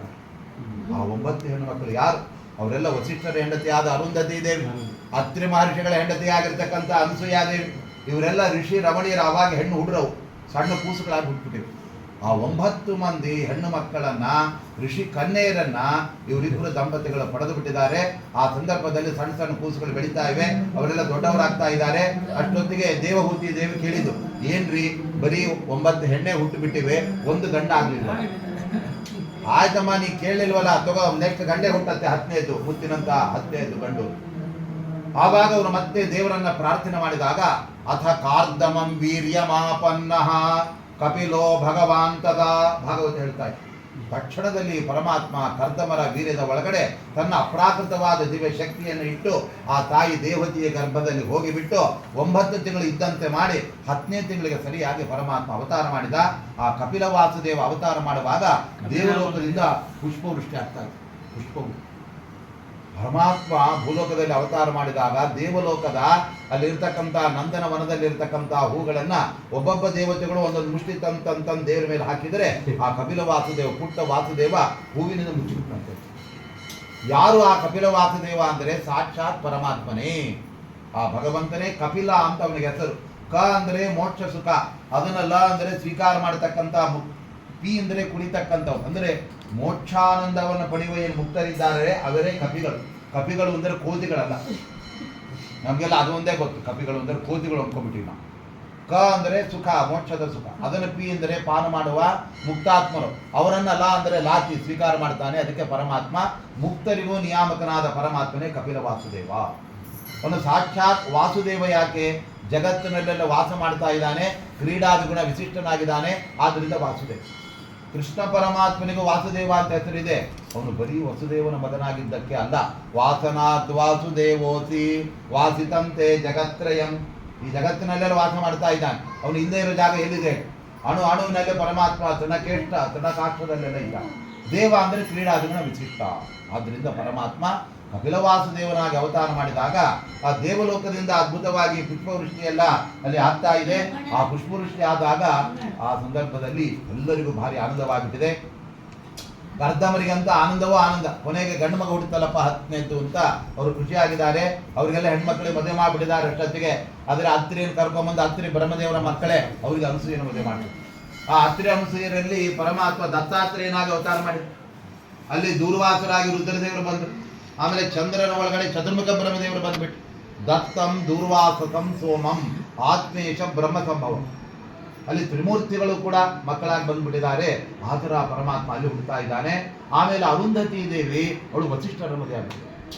ಆ ಅರುಂಧತಿ ದೇವಿ ವಸಿಷ್ಠರಿಂದ ಎಲ್ಲೂ ಮದುವೆ ಆಗ್ಲಿಕ್ಕೆ ಇಲ್ಲ. ಶ್ರೀನಿವಾಸ ದೇವರ ಮದುವೆಗೆ ಅವರೇ ಬರ್ಬೇಕು. ಯಾಕೆ ಅಂತ ಹೇಳಿದ್ರೆ ಶ್ರೀನಿವಾಸ ದೇವರನ್ನ ಮದುವೆ ನಡೆದಂದ್ರೆ ಕಲಿಯುಗದಲ್ಲಿ. ಅವ್ರು ನೋಡಿದರೆ ಆ ಸೃಷ್ಟಿ ಆರಂಭದಲ್ಲೇ ಬಂದಿದ್ದಾರೆ. ಅವು ಚಿರಂಜೀವಿಗಳ ಋಷಿಗಳೆಲ್ಲ, ಅವರಿಗೆ ಮರಣವೇ ಇಲ್ಲ. ಅವರು ನಿರಂತರವಾಗಿ ಗೋತ್ರ ಪ್ರವರ್ತಕರಾಗಿ ಎಲ್ಲ ಋಷಿಗಳಾಗಿ ಆ ಆಯಾಯ ಗೋತ್ರಗಳ ಹೆಸರಿನಿಂದ ಅವರಲ್ಲಿ ಇವತ್ತಿಗೂ ಇದ್ದಾರೆ. ವಸಿಷ್ಠ ಗೋತ್ರ, ವಿಶ್ವಾಮಿತ್ರ ಗೋತ್ರ ಅಂತ ಹೇಳಿ ಸರಿ, ಈ ಕಡೆ ಏನ್ ಮಾಡಿದ ಪರಮಾತ್ಮ? ಕಪಿಲ ವಾಸುದೇವನಾದಾಗ ಅವನನ್ನ ತಾಯಿ ದೇವಹೂತಿ ಬೆಳೆಸ್ತಾ ಇದ್ದಾಳೆ. ಆವಾಗ ಆ ಸ್ವಾಮಿ, ನಮ್ಮ ಯಜಮಾನರು ಬೇರೆ ಕಡೆ ತಪಸ್ಸು ಹೊರಟೋಗ್ಬಿಟ್ಟಿದ್ದಾರೆ, ನೀನೇ ನನಗೆ ತತ್ವೋಪದೇಶ ಮಾಡು ಅಂತ ಕೇಳಿ. ಆ ಸಮಯದಲ್ಲಿ ಕಪಿಲ ವಾಸುದೇವ ಹೇಳಿದ, ನಾನು ಅವತಾರ ಮಾಡಿದ್ದೆ ನಿನಗೆ ತತ್ವ ಬೋಧನೆ ಮಾಡಿ. ನನ್ನ ತಾಯಿಯಾದ ನಿನ್ನನ್ನು ಮೊದಲು ನಾನು ಉದ್ಧಾರ ಮಾಡಬೇಕು, ಆಮೇಲೆ ಬೇರೆಯವರು ಉದ್ಧಾರ ಮಾಡ್ತೇನೆ ಅಂತ ಹೇಳಿ ಪರಮಾತ್ಮನನ್ನ 14 ವರ್ಷದ ನವ ತರುಣನಾಗಿದ್ದಾನೆ. ದೇವರನ್ನ ಎತ್ತರದ ಆ ಪೀಠದಲ್ಲಿ ಕೂಡಿಸಿ ಕೆಳಗಡೆ ದೇವರಿಗೆ ಕೂತ್ಕೊಂಡ್ಬಿಟ್ಟಿದ್ದ. ಸ್ವಾಮಿ, ನಿನ್ನನ್ನು ಹೆತ್ತ ತಾಯಿ ನಾನು ಆಗಿರ್ಬೋದು, ಆದರೆ ಜಗತ್ತನ್ನು ಹೆತ್ತ ಜಗತ್ತಿನ ತಂದೆ ನೀನು. ನಾನು ಬರೀ ನಿನ್ನನ್ನು ಹೆತ್ತಿರ್ಬೋದು, ಅದು ಮತ್ತೆ ನೀನೇ ಅವತಾರ ಮಾಡಿದೆಯಾ, ನಾನ್ದೇನು ಇಲ್ಲ ಕೈ. ಈಗ ನನ್ನ ಮಗು ಬೆಳೀತಾ ಇದೆ ಗೊತ್ತಿಲ್ಲ, ಮಗು ಗಂಡೋ ಹೆಣ್ಣೋ ಗೊತ್ತಿಲ್ಲ, ನಾನು ಹಡಿಯುವ ಬದುಕ್ತಿರಲಿಲ್ಲ ಅದು ಗೊತ್ತಿಲ್ಲ, ನನಗೆ ಎಲ್ಲ ಉಳಿಸಿದೆಯಲ್ಲ ನೀನು, ಇದರಲ್ಲಿ ನಿನ್ನ ವ್ಯಾಪಾರ ತಾನೆ, ಆದ್ದರಿಂದ ನೀನೇ ಉಪದೇಶ ಮಾಡು ಅಂತ ಹೇಳಿದಾಗ ಆ ಸಂದರ್ಭದಲ್ಲಿ ಪರಮಾತ್ಮ ಮಾಡಿದ ಉಪದೇಶವೇ ಸಾಂಖ್ಯಶಾಸ್ತ್ರ, ಕಪಿಲಗೀತೆ ಅಂತ ಭಾಗವತದಲ್ಲಿ. ಕಪಿಲಗೀತೆ ಅಂದರೆ ಕಪಿಲ ರೂಪಿಯಾದ ಪರಮಾತ್ಮ ಉಪದೇಶ ಮಾಡಿದ ಗೀತೆ, ಭಗವದ್ಗೀತೆ ತರ ಅದು ಪ್ರಖ್ಯಾತವಾಗಿರ್ತಕ್ಕಂಥದ್ದಾಗಿದೆ. ಅದರಲ್ಲಿ ಪರಮಾತ್ಮ ತನ್ನ ತಾಯಿಯಾದ ದೇವಹೂತಿಯನ್ನು ಕುರಿತು ಕರ್ಮಯೋಗ, ಜ್ಞಾನಯೋಗ, ಭಕ್ತಿಯೋಗ, ಧ್ಯಾನಯೋಗ ಇದನ್ನೆಲ್ಲ ಹೇಳ್ತಾರೆ. ಮೊದಲು ಕರ್ಮಯೋಗ, ನಾವು ನಿತ್ಯ ಗಂಡಸರು ಹೆಂಗಸರು ಅವರವರಿಗೆ ವಿಹಿತವಾದ ದೈವಿ ಕ್ರಿಯೆಗಳನ್ನು ಮಾಡಬೇಕು. ನಮ್ಮ ದೇಹದ ಕ್ರಿಯೆಯನ್ನು ನಾವು ಮಾಡೇ ಮಾಡ್ತೇವೆ. ಎದ್ದಂತ ಸ್ನಾನ ಮಾಡೋದಿದ್ರೆ ಮೈ ಕೊಡುತ್ತ ನಾರ್ತದೆ, ಮಾಡಲೇಬೇಕು. ಅದಲ್ಲ, ದೇವರಿಗೆ ಸ್ನಾನ ಮಾಡಿಸ್ಬೇಕು, ಪರಮಾತ್ಮನಿಗೆ ಅಭಿಷೇಕ ಮಾಡಬೇಕು, ದೇವರಿಗೆ ನಿತ್ಯ ಪೂಜೆ ಮಾಡಬೇಕು. ಆಮೇಲೆ ದೇವರಿಗೆಲ್ಲ ನೈವೇದ್ಯ ನಾವು ಇಡಬೇಕೆಲ್ಲ. ಅದು ಬಿಟ್ಟು ನಾವು ಒಂದು ಕಾವಿ ತಿಂಡಿ ಕೂತ್ಬಿಡೋದಲ್ಲ. ದೇವರಿಗೆ ನೈವೇದ್ಯ ಮಾಡಿಲ್ಲ ಅಂದ್ರೆ ದೇವರು ಉಪವಾಸ ಬಿದ್ದರೆ ಗತಿ. ಅದಕ್ಕೆ ಮೊದಲು ದೇವ ಪೂಜೆ, ಆಮೇಲೆ ದೇಹ ಪೂಜೆ. ಅದಕ್ಕೆ ಎಲ್ಲ ಕರ್ಮಗಳನ್ನು ಮಾಡಿ. ಗಂಡಸರೆಲ್ಲ ಶಾಲಿಗ್ರಾಮ ಪೂಜೆ ಮಾಡಿದರೆ, ಹೆಣ್ಣು ಮಕ್ಕಳು ತಪ್ಪದೆ ನಿತ್ಯದಲ್ಲಿ ಕೂಡ ತುಳಸಿ ಪೂಜೆ ಮಾಡಬೇಕು. ಆ ತುಳಸಿಯಲ್ಲಿ 5317 ಭಗವಂತರ ವಿಭೂತಿ ರೂಪ ಇದೆ. ಶಾಲಿಗ್ರಾಮದಲ್ಲಿ 5537 ರೂಪಗಳಿವೆ. ಒಮ್ಮೆ ಶಾಲಿಗ್ರಾಮ ಮುಟ್ಟಿದ್ರೆ ಅಷ್ಟು ಭಗವದ್ ರೂಪ ಮುಟ್ಟಿದ್ದಾರೆ. ಆಮೇಲೆ ಹೆಣ್ಮಕ್ಳು ಹಾಗೆ ಎಲ್ಲ ಸ್ನಾನ ಮಾಡಿ ಕಚ್ಚಿ ಹಾಕೊಂಡು ನೀರು ತಗೊಂಡು ಪ್ರಸೀದ ತುಳಸಿ ದೇವೆ ಪ್ರಸೀದ ಹರಿವಲ್ಲವೇ ಕ್ಷೀರೋದ ಮತನೋದ್ಭೂತೆ ತುಳಸಿ ತ್ವಾಂ ನಮಾಮ್ಯಹಂ ಅಂತೇಳಿ ತುಳಸಿಯನ್ನ ಅಲ್ಲಿ ಮುಟ್ಟದೇನೆ ತುಳಸಿ ಕೆಳಗಡೆ ಒಂದು ಕೃಷ್ಣನ್ ಇಟ್ಟಿರ್ಬೇಕು. ಒಂದು ಸಣ್ಣ ಕೃಷ್ಣ, ಡೊಗ್ಗಲ್ ಕೃಷ್ಣನ್ನ ಯಾವುದೋ ಇಟ್ಟರೆ, ತಾಮ್ರದ ಇಟ್ಟರೆ ಪರ, ಬೆಳ್ಳಿದಿಟ್ಟರೆ ಎತ್ಕೊಂಡು ಹೋಗ್ಬಿಡ್ತಾರೆ. ಆಮೇಲೆ ಯಾರು ತುಳಸಿ ತೆಗಿತೀವಿ ಬರ್ತಾರೆ, ಬೆಳ್ಳಿ ಕೃಷ್ಣ ಎತ್ಕೊಂಡು ಹೋಗ್ತಾರೆ. ಕೃಷ್ಣ ಕಳ್ಳ ನಾವು ಕಳ್ಳ ಅಂತ ಮಾಡ್ತಾರೆ. ಅದಕ್ಕೆ ಅದು ಯಾವುದೋ ಇಟ್ಟರೆ ಪರ ಆಯ್ತು ಅಂತೂ ಅದಕ್ಕೆ ನೀರು ಹಾಕಿ ಒಂದು ಸ್ವಲ್ಪ ಸಕ್ಕರೆ ಇಡ್ಬೇಕು. ನೈವೇದ್ಯ ಇಲ್ಲದೆ ಹಂಗೆ ಬರೀ ನೀರು ಹಾಕಿ ಬಂದ್ಬಿಟ್ರೆ ನೀವು ಮನೆಗೆ ಬರೀ ಉಡಕ್ಕಿಯನ್ನು ಬರೀ ನೀರು ಕುಡಿಸ್ತಾ ಇರೋ, ಅನ್ನ ಹಾಕ್ತಾ ಇದ್ದ ಗತಿ ಅಂದ್ರೆ. ಅದಕ್ಕೆ ಒಂದು ಸಣ್ಣ ಸಕ್ಕರೆ ದೇವರಿಗೆ ಅಲ್ಲಿ ಕೃಷ್ಣನ ನೈವೇದ್ಯ ಮಾಡಿ ಸುಮ್ಮನೆ ಗೋವಿಂದ ಅಂದ್ಬಿಡೋದು. 3 ಬಸ್ಸು ಅವೆಲ್ಲ ಹೇಳಿಕ್ಕಿಲ್ಲ ಹೆಣ್ಮಕ್ಳು. ಅದನ್ನ ಹೇಳಿ ಆ ಸಕ್ಕರೆ ಅಂತಂದು ಕಾಫಿ ಮಾಡಿ ಕುಡಿರಿ ಅಂತ ತೊಂದರೆ. ಆದರೆ ಮೊದಲೇ ಕಾಫಿ ಕುಡಿಲಿಕ್ಕೆ ಅಂತೂ ತುಳಸಿ ಪೂಜೆ ಹೆಣ್ಣು ಮಕ್ಕಳು. ಗಂಡಸರಲ್ಲೇ ಶಾಲಿಗ್ರಾಮ ಪೂಜೆ ನಿತ್ಯ ಮಾಡ್ಬೇಕು. ಒಂದು ದಿವಸ ಬಿಡಂಗಿಲ್ಲ ರೀ. ಒಂದು ದಿವಸ ಏನಾದರೂ ಬೇರೆ ಎಲ್ಲ ಮೈಲಿಗೆ ಕೀಲಿಗೆ ಬಂದರೆ ಬಿಡಬೇಕು. ಆದರೆ ನಿತ್ಯ ಶಾಲಿಗ್ರಾಮ ಶಿಲಾಸ್ಪರ್ಶಂ ಏ ಕುರುವಂತಿ ದಿನೇ ದಿನೇ ಅದನ್ನು ಮಾಡಿದರೆ ಸ್ವರ್ಗದಲ್ಲಿ ಇಂದ್ರ ದೇವರು ಕೈ ಮುಟ್ಟುತ್ತಾರೆ. ಯಾಕೆಂದ್ರೆ ನೀ ಶಾಲಿಗ್ರಾಮ ಮುಟ್ಟಿದೆಯಾ? ಇವತ್ತು ಬೆಂಗಳೂರಲ್ಲಿ ನಾವು ನೋಡ್ತೀವಿ, ಒಬ್ಬರು ಶಾಲಿಗ್ರಾಮ ಪೂಜೆ ಮಾಡೋರು ಇಲ್ಲ. ಯಾಕೆ? ನಮ್ಮ ಟೈಮ್ ಇಲ್ಲ. ಬೋಲಪ್ಪ, ಸಂಡೇ ನಿಮಗೆ ಟೈಮ್ ಇರುತ್ತಲ್ಲ ಪೂಜೆ ಮಾಡಿದರೆ, ಆದರೆ ಸಂಡೇ ನಮ್ಮ ನಾಯಿಗೆ ಸ್ನಾನ ಮಾಡಿಸ್ಬೇಕು, ಅಂತ ತೊಳಿಬೇಕಾಗಿದೆ, ಅದಕ್ಕೆ ಸಂಡೇನೂ ಪೂಜೆ. ಸಂಡೇ ನಾಯಿ ಪೂಜೆ, ಉಳಿದ ದಿವಸ ಇವ್ರ ಪೂಜೆ, ದೇವ್ರ ಪೂಜೆ ಇದುವೇ ಇದೆ. ಬರೀ ನಾಯಿನ ಮುಟ್ಟಿ ಪೂಜೆ ಮಾಡಿದ್ರೆ ಮುಂದಿನ ಜನ್ಮ ನಾಯಿ ಆಗ್ಬಿಟ್ಬಿಡ್ತಾರೆ ಅಷ್ಟೇ. ಆದರೆ ಶಾಲಿಗ್ರಾಮ ಮುಟ್ಟಿ ಪೂಜೆ ಮಾಡಿದರೆ ಒಳ್ಳೆ ವಿಷ್ಣು ಭಕ್ತನಾಗಿ ವೈಷ್ಣವನಾಗ್ಬಿಡ್ತಾರೆ. ಆದ್ದರಿಂದ ನೋಡಿ, ಇವರು ತಾವು ಅದನ್ನ ನಾಯಿನ ಹೊರ ಕರ್ಕೊಂಡು ಹೋಗೋದು, ಅದು ಆ ಕಡೆ ಎಳಿತು, ಇವ್ರು ಈ ಕಡೆ ಎಳಿತಾನೆ, ಜಗಳ. ನಮ್ಮ ಮನೆ ಮೇಲೆ ಒಬ್ರು ನಾಯಿ ಕಟ್ಟಿದ್ದಾರೆ. ಅವ್ರು ಏನು ಅಂತಾರೆ, ಗಂಡ ಗಲಾಟೆ, ಇವತ್ತು ನೀ ಕರ್ಕೊಂಡು ನಾಯಿ ಒದ್ದಂಡಿ ನೀವೇ ಕರ್ಕೊಂಡು ಹೋಗಿರ್ತವ್ರು. ಯಾಕಂದ್ರೆ ಆ ಬೇರೆ ನಾಯಿ ಬೆನ್ನತ್ತಿ ಗಲಾಟೆ ಶುರು ಆಗ್ಬಿಟ್ಟವ್ರು. ಗತಿ ಏನು ವಾಪಸ್ ಅವನು. ಕೊನೆಗೆ ಯಾರೋ ಒಬ್ಬ ನಾಯಿ ಕಡೋದು ಹೋಗಿ ಬೋರ್ಡೆಲ್ಲ ಹಾಕಿ ನಾಯಿ ಹುಡ್ಕೊಡಿ ಅಂತೆಲ್ಲ ಹೇಳಿ ಕೊನೆಗೆ ನಾಯಿ ಅದಕ್ಕೆ 30,000 ಕೊಟ್ಟು ನಾಯಿ ತರೋದು. ಅದಕ್ಕೆ ತಿಂಗಳಿಗೆ ಅದಕ್ಕೊಂದು 10,000 20,000 ಖರ್ಚು. ಅದು ಇನ್ನೂ ಜಾಸ್ತಿನೇ. ನೋಡಿ, ನಾಯಿಯನ್ನು ಮುಟ್ಟಿದರೆ ಮೈಲ್ಗೆ, ಅದೇ ಹಸುವನ್ನು ಮುಟ್ಟಿದರೆ ಮಹಾಪುಣ್ಯ. ಹಸು ನಾವು ಕೈಯಲ್ಲಿ ಅಕ್ಕಿ ಹಾಕೊಂಡು ಹಸು ಬಾಯಲ್ಲಿ ನೆಕ್ಕಿದ್ರೆ ಕೈಲಿರೋ ದೋಷ ಹೊಟ್ಟದು. ನೀವು ಅದೇ ನಾಯಿ ಬಂದು ನಿಮ್ಗೆ ನೆಕ್ಕಿದರೆ ಅದರದಲ್ಲಿ ಇರ್ತಕ್ಕಂಥ ಮೈಕ್ರೋಬ್ಸ್ ಎಲ್ಲ ನಮ್ಗೆ ಹಕ್ಕಿ ನಮಗೆಲ್ಲ ರೋಗ ಬರಕ್ಕೆ ಶುರು ಆಗುತ್ತೆ. ನಾಯಿ ದೇಹನೇ ರೋಗಮಯ, ಅದರಲ್ಲಿ ಕೆಟ್ಟ ಕ್ರಿಮಿಕೀಟಗಳಿರುತ್ತೆ. ಅದು ಮನೆಯಲ್ಲೇ ಇಟ್ಕೋಬಾರ್ದು. ಆದ್ರೆ ಇವ್ರಿಗೆ ಗೊತ್ತಿಲ್ಲ, ಅದಕ್ಕೆ ತೊಳಿತಾರೆ. ಭಾನುವಾರ ಇಡೀ ತೊಳೆಯೋದು, ಕೊನೆ ತೊಳೆದು ಮತ್ತೆ ಗಲೀಜೆ ಅದು ಮಾರನೇ. ಆದ್ರಿಂದ ನಾವು ತುಳಸಿ ಪೂಜೆ ಮಾಡ್ಬೇಕು, ಗೋ ಪೂಜೆ ಮಾಡ್ಬೇಕು. ಅದು ಬಿಟ್ಟು ನಾಯಿಗಳ ಪೂಜೆ ಮಾಡೋದಲ್ಲ. ನಾಯಿಗಳನ್ನು ಹಿಡ್ಕೊಂಡ್ರೆ ದೇವ್ರಂತಾನೆ, ಇವನಿಗೆ ಹಸುಗಿಂತ ನಾಯಿನೇ ಇಷ್ಟ, ಮುಂದಿನ ಜನ್ಮಕ್ಕೆ ಯಾವ ನಾಯಿನ ತೊಳೆದ್ನೋ ಅದನ್ನ ಮೊಮ್ಮಗಾಗಿ ಹುಟ್ಲಿ ಅಂತ ಹುಟ್ಟಿಸ್ಬಿಡ್ತಾನೆ. ಕೊನೆಗೆ ಆ ನಾಯಿಯಾಗಿ ಅದ್ರ ಜಾತಿಯಲ್ಲಿ ಹುಡ್ತಾನೆ. ಅದರಿಂದ ಆ ನಾಯಿಯನ್ನು ದೂರ ಇರಬೇಕು. ಇವತ್ತು ಹಸುಗಳನ್ನ ಮನೆ ಒಳಗೆ ಇಟ್ಕೋಬೇಕು, ನಾಯಿನ ಹೊರಗೆ ಇಡ್ಬೇಕು. ಇವತ್ತೇನಾಗಿ ನಾಯಿಗಳೇ ಮನೆ ಒಳಗೆ ಕೂತ್ಕೊಂಡ್ಬಿಟ್ಟಿವೆ, ಹಸುಗಳೆಲ್ಲ ಬೀಡಾಡಿ ಹಸು ಆಗ್ಲ ಹೊರ ಬಂದು ಸಾಯ್ತಾವಪ್ಪ. ನೀವು ಕೊಡ್ರೋ ಅವು ಏನು ಕೊಡದೆ ಇದ್ರು ಸುಮ್ಮನೆ ಇರ್ತಾವಪ್ಪ. ಇದು ಕೊಡದೆ ಇದ್ದ ಅಡರು ಬಿಡ್ತದೆ ಅಷ್ಟೇ. ಅಂದ್ರೆ ಇದೆಲ್ಲ ಶಾಸ್ತ್ರ ಏನ್ ಹೇಳುತ್ತೆ, ಕರ್ಮಯೋಗ. ನಾವು ಹೆಣ್ಮಕ್ಳು ತುಳಸಿ ಪೂಜೆ, ಗಂಡಸರು ಶಾಲಿಗ್ರಾಮ ಪೂಜೆ, ಆದಿತ್ಯ ಇವೆಲ್ಲ ಮಾಡಿ ಕರ್ಮಯೋಗ. ಆಮೇಲೆ ಜ್ಞಾನಯೋಗ. ದೇವರು ಸರ್ವೋತ್ತಮ, ಅವನು ಸ್ವತಂತ್ರ, ಅವನೇ ಎಲ್ಲ ಜಗತ್ತನ್ನು ನಿರ್ಮಾಣ ಮಾಡುವವ, ಜ್ಞಾನವನ್ನು ಪಡಿಬೇಕು. ಆ ನಂತರದಲ್ಲಿ ಅವನಲ್ಲಿ ಭಕ್ತಿ ಮಾಡ್ಬೇಕು. ಸ್ವಾಮಿ ನಾವೇನ್ ತರ್ತೀವೋ ಅದು ನಿನ್ನ ಪಾದಕ್ಕೆ ಇಡ್ತೇವೋ. ನಾವು ತಂದದ್ದೆಲ್ಲ ದೇವ್ರ ಮುಂದೆ ಇಟ್ಟು ಆಮೇಲೆ ಸ್ವೀಕಾರ ಮಾಡ್ಬೇಕು. ನಾವೇನ್ ಮಾಡ್ತೇವೆ, ದೇವ್ರಿಗೆ ಮಾತ್ರ ಬೆಲ್ಲ ನೈವೇದ್ಯ ಇಟ್ಬಿಡೋದು, ಗೋಡಂಬಿ ದ್ರಾಕ್ಷಿ ಎಲ್ಲ ರೂಮಲ್ಲೇ ಇಟ್ಕೊಂಡ್ಬಿಡೋದು, ಬರೀ ಅಲ್ಲೇ ತಿಂತಾರೆ. ಹೊರಗೆ ತರೋಣವೇ ಇಲ್ಲ, ದೇವ್ರ ನೈವೇದ್ಯವೇ ಇಲ್ಲ. ಹಂಗೆ ದೇವರಿಗೆ ಸ್ವಾದಿಷ್ಟವಾದ ಅಂತ ಹೇಳ್ಬೇಕು. ಅದಿಲ್ಲೇ ನಾವು ಡಬ್ಬೆ ಹೊರಗೆ ಬರೋದೇ ಇಲ್ಲ, ಅಲ್ಲೇ ತಂದು ಅಲ್ಲೇ ಸಿಪ್ಪೆ ಹಾಕ್ಬಿಟ್ಟಿರ್ತೀವಿ ಎಲ್ಲ ಕೊನೆ. ಮೊದಲು ದೇವ್ರು ಇಡಬೇಕು, ದೇವ್ರು ತಿಂದೇ ಬಿಡ್ತಾನೆ ಎಲ್ಲ. ದೇವರಿಗೆ ನೈವೇದ್ಯ ಮಾಡಿ ತುಡಿಸಿ ಹಾಕಿ ಸ್ವಾಮಿ, ನಮ್ಗೆಲ್ಲ ಇವೆಲ್ಲ 800,000 ರೂಪಾಯಿ ಕೆಜಿ, ಒಂದೊಂದು ಕೆಜಿ ಅವು ತಂದೀವಿ, ನಿನ್ ಮುಂದೆ ಇಡ್ತೀವಿ ಸ್ವಾಮಿ, ನೀನು ಸ್ವೀಕಾರ ಮಾಡಿದ್ರೆ ದೇವ್ರೇನು ಗಬಕ್ಕಂತೆಲ್ಲ ತಿನ್ನ. ನಿನ್ನ ಆಸೆ ಗೊತ್ತಿದೆ, ನೀನೇ ತಿನ್ನೋ ಮಾರಾಯ, ಬರೀ ನೋಡ್ತೀನಿ ಅಷ್ಟೇ ನಾನು. ಆಮೇಲೆ ಬೆಡ್ರೂಮ್ ಅಲ್ಲಿ ಇಟ್ಕೊಂಡು ಬಾಯಲ್ಲಿ ಹಾಕೋ ಎಲ್ಲ ಮಿಂಗ್ತಾ ಇರುತ್ತ ಅಂತೇವೆ. ನಾವದು ಮಾಡೋದೇ ಇಲ್ಲ, ಬರೀ ಸಕ್ಕರೆ ಇಡೋದು ಬೆಲ್ಲ ಇಡೋದು ತಿಂದು ಕೊನೆಗೆ ಇವ್ರಿಗೆ ಶುಗರ್ ಕೊಟ್ಬಿಡ್ತಾರೆ ದೇವ್ರು. ಯಾಕೆಂದ್ರೆ ದೇವ್ರಿಗೆ ಏನ್ ಕೊಡ್ತೀವೋ ಅನಂತ ಆಗತ್ತೆ ನಮಗೂ. ದೇವ್ರಿಗೆ ಸಕ್ಕರೆ ಇಟ್ಟಿರಲ್ಲ, ಅನ್ನ ತಿನ್ನಂಗಿಲ್ಲ, ಶುಗರ್, ಹೈ ಶುಗರ್ ಬಿಟ್ಕೋಬೇಕು. ಅಂದ್ರೆ ದೇವ್ರ ಅಂತಾರೆ, ಅಲ್ಲಪ್ಪ ನಾನೇ ಕೊಟ್ಟಿದ್ದಲ್ಲ ಎಲ್ಲ ನಿಂಗೆ, ನನ್ ಮುಂದೆ ಇಡು ಸಾಕು, ನಾನೇ ತಿಂದ್ಬಿಡ್ತೇನೆ ಎಲ್ಲ. ಹಂಗೆ ವಾದಿರಾಜರಿಟ್ಟಾಗ ಎಲ್ಲ ತಿಂತಿದ್ದ ದೇವ್ರು. ಹೈಗ್ರೀವ ದೇವರಿಗೆ ಹೈಗ್ರೀವ ಭಕ್ಷ್ಯ ಮಾಡಿ ವಾದಿರಾಜರು ನೈವೇದ್ಯಕ್ಕೆ ಇಟ್ರು. ದೇವ್ರೇನಂದ ಹೈಗ್ರೀವ ದೇವರು, ಇವರು ಸುಮ್ಮನೆ ಇರ್ತಾರೆ, ತಿನ್ನೋದು ಬೇಡ ಅಂತ ಕೂತ್ಕೊಂಡ್ಬಿಟ್ಟು. ವಾದಿರಾಜರಂದ್ರೆ ಯಾರಿಗೆ ಮಾಡ್ತಿದ್ದಿದ್ದು, ನಿಂಗೆ ತಿನ್ನಕ್ಕೆ ತಿನ್ನು ಎಲ್ಲ ಅಂತ ಹೇಳಿ. ಆಮೇಲೆ ಹಿಂಗೆಲ್ಲ ತಿಂದ್ರೆ ಆಗಲ್ಲ, ಭಕ್ತಿಯಿಂದ ತಲೆ ಮೇಲೆ ಇಟ್ಕೊಂಡು ತಿಂತೀನಿ ಅಂತ ಹೇಳೋದು ದೇವ್ರು. ಆಮೇಲೆ ಯಾಕಂದ್ರೆ ಮುಂದ್ಗಡೆ ಬರೋಣ, ಹಿಂದ್ಗಡೆ ಬರ್ಬೇಕಾಯ್ತು ಕುದುರೆ ರೂಪದ ದೇವ್ರು. ಅದಕ್ಕೆ ತಲೆ ಮೇಲೆ ಇಟ್ಕೊಂಡ್ಬಿಟ್ಟು ಹೈಗ್ರೀವ್ ಅಂದ್ಬಿಟ್ಟು ಬಂದ್ಬಿಟ್ರು. ಗ್ರೀವಾಸ್ಯ ವಾಹತನು ದೇವಾಂಡ ಜಾತಿ ಭವ ಭಾವಾಭಿರಾಮ ಚರಿತಂ. ಹೈಗ್ರೀವ ದೇವರು ಬಂದು ಎಲ್ಲ ಹೈಗ್ರೀವ ಭಕ್ಷ್ಯ ತಿಂದು ಒಂದ್ ಸ್ವಲ್ಪ ಉಳಿಸ್ತಾ ಇದ್ರು. ಯಾಕೇನೋ ವಾದಿರಾಜರು ಭಕ್ತಿಯಿಂದ ನೀನು ತಗೊಳ್ಬೇಕು ಅಂತ ಒತ್ತಾಯ ಮಾಡಿದ್ದೆ. ನಾವೆಲ್ಲ ನೀನು ತಗೊಂಡ್ರೆ ಒಳ್ಳೇದು, ತಗೊಳ್ಳದೇ ಇದ್ರೆ ಇನ್ನೂ ಒಳ್ಳೇದು ಅಂತ ಇಟ್ಟಿರ್ತೀವಿ ನಾವು. ಯಾಕೆಂದ್ರೆ ಕಡುಬು 2 ಇಟ್ಟಿರ್ತೀವಿ ಅಂತ ಅವನೇ ತಿಂದಾಕ್ಬಿಟ್ರೆ ಗತಿ ಏನು ಅಂತ. ಅದಕ್ಕೆ ದೇವರ ದೃಷ್ಟಿಯನ್ನು ಮಾತ್ರ ಸ್ವೀಕಾರ ಮಾಡಿ, ವಾದಿರಾಜರ ಹತ್ರ ಪ್ರತ್ಯಕ್ಷವಾಗಿ ಸ್ವೀಕಾರ ಮಾಡಿ. ಆದ್ರಿಂದ ಪರಮಾತ್ಮನಿಗೆ ನೈವೇದ್ಯ ಅವೆಲ್ಲ ಭಕ್ತಿಯಿಂದ ಮಾಡೋದು. ಕೊನೆಗೆ ಧ್ಯಾನ ಮಾಡಿ, ದೇವರನ್ನು ದಿವಸ ಕೂತ್ಕೊಂಡು ಧ್ಯಾನ ಮಾಡೋದು. 10 ನಿಮಿಷ 5 ನಿಮಿಷ ಒಂದು ಕರೆಕ್ಟ್ ಟೈಮ್, ಯಾವುದೋ ಒಂದು ಟೈಮ್.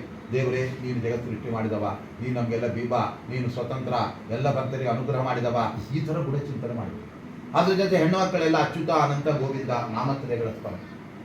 ಆಮೇಲೆ ಕೃಷ್ಣ ಕೃಷ್ಣಾಯ ನಮಃ, ಕ್ಲೀಂ ಕೃಷ್ಣಾಯ ನಮಃ, ಕ್ಲೀಂ ಕೃಷ್ಣಾಯ ನಮಃ ಇವೆಲ್ಲ ಜಪ ಮಾಡ್ಬೇಕು.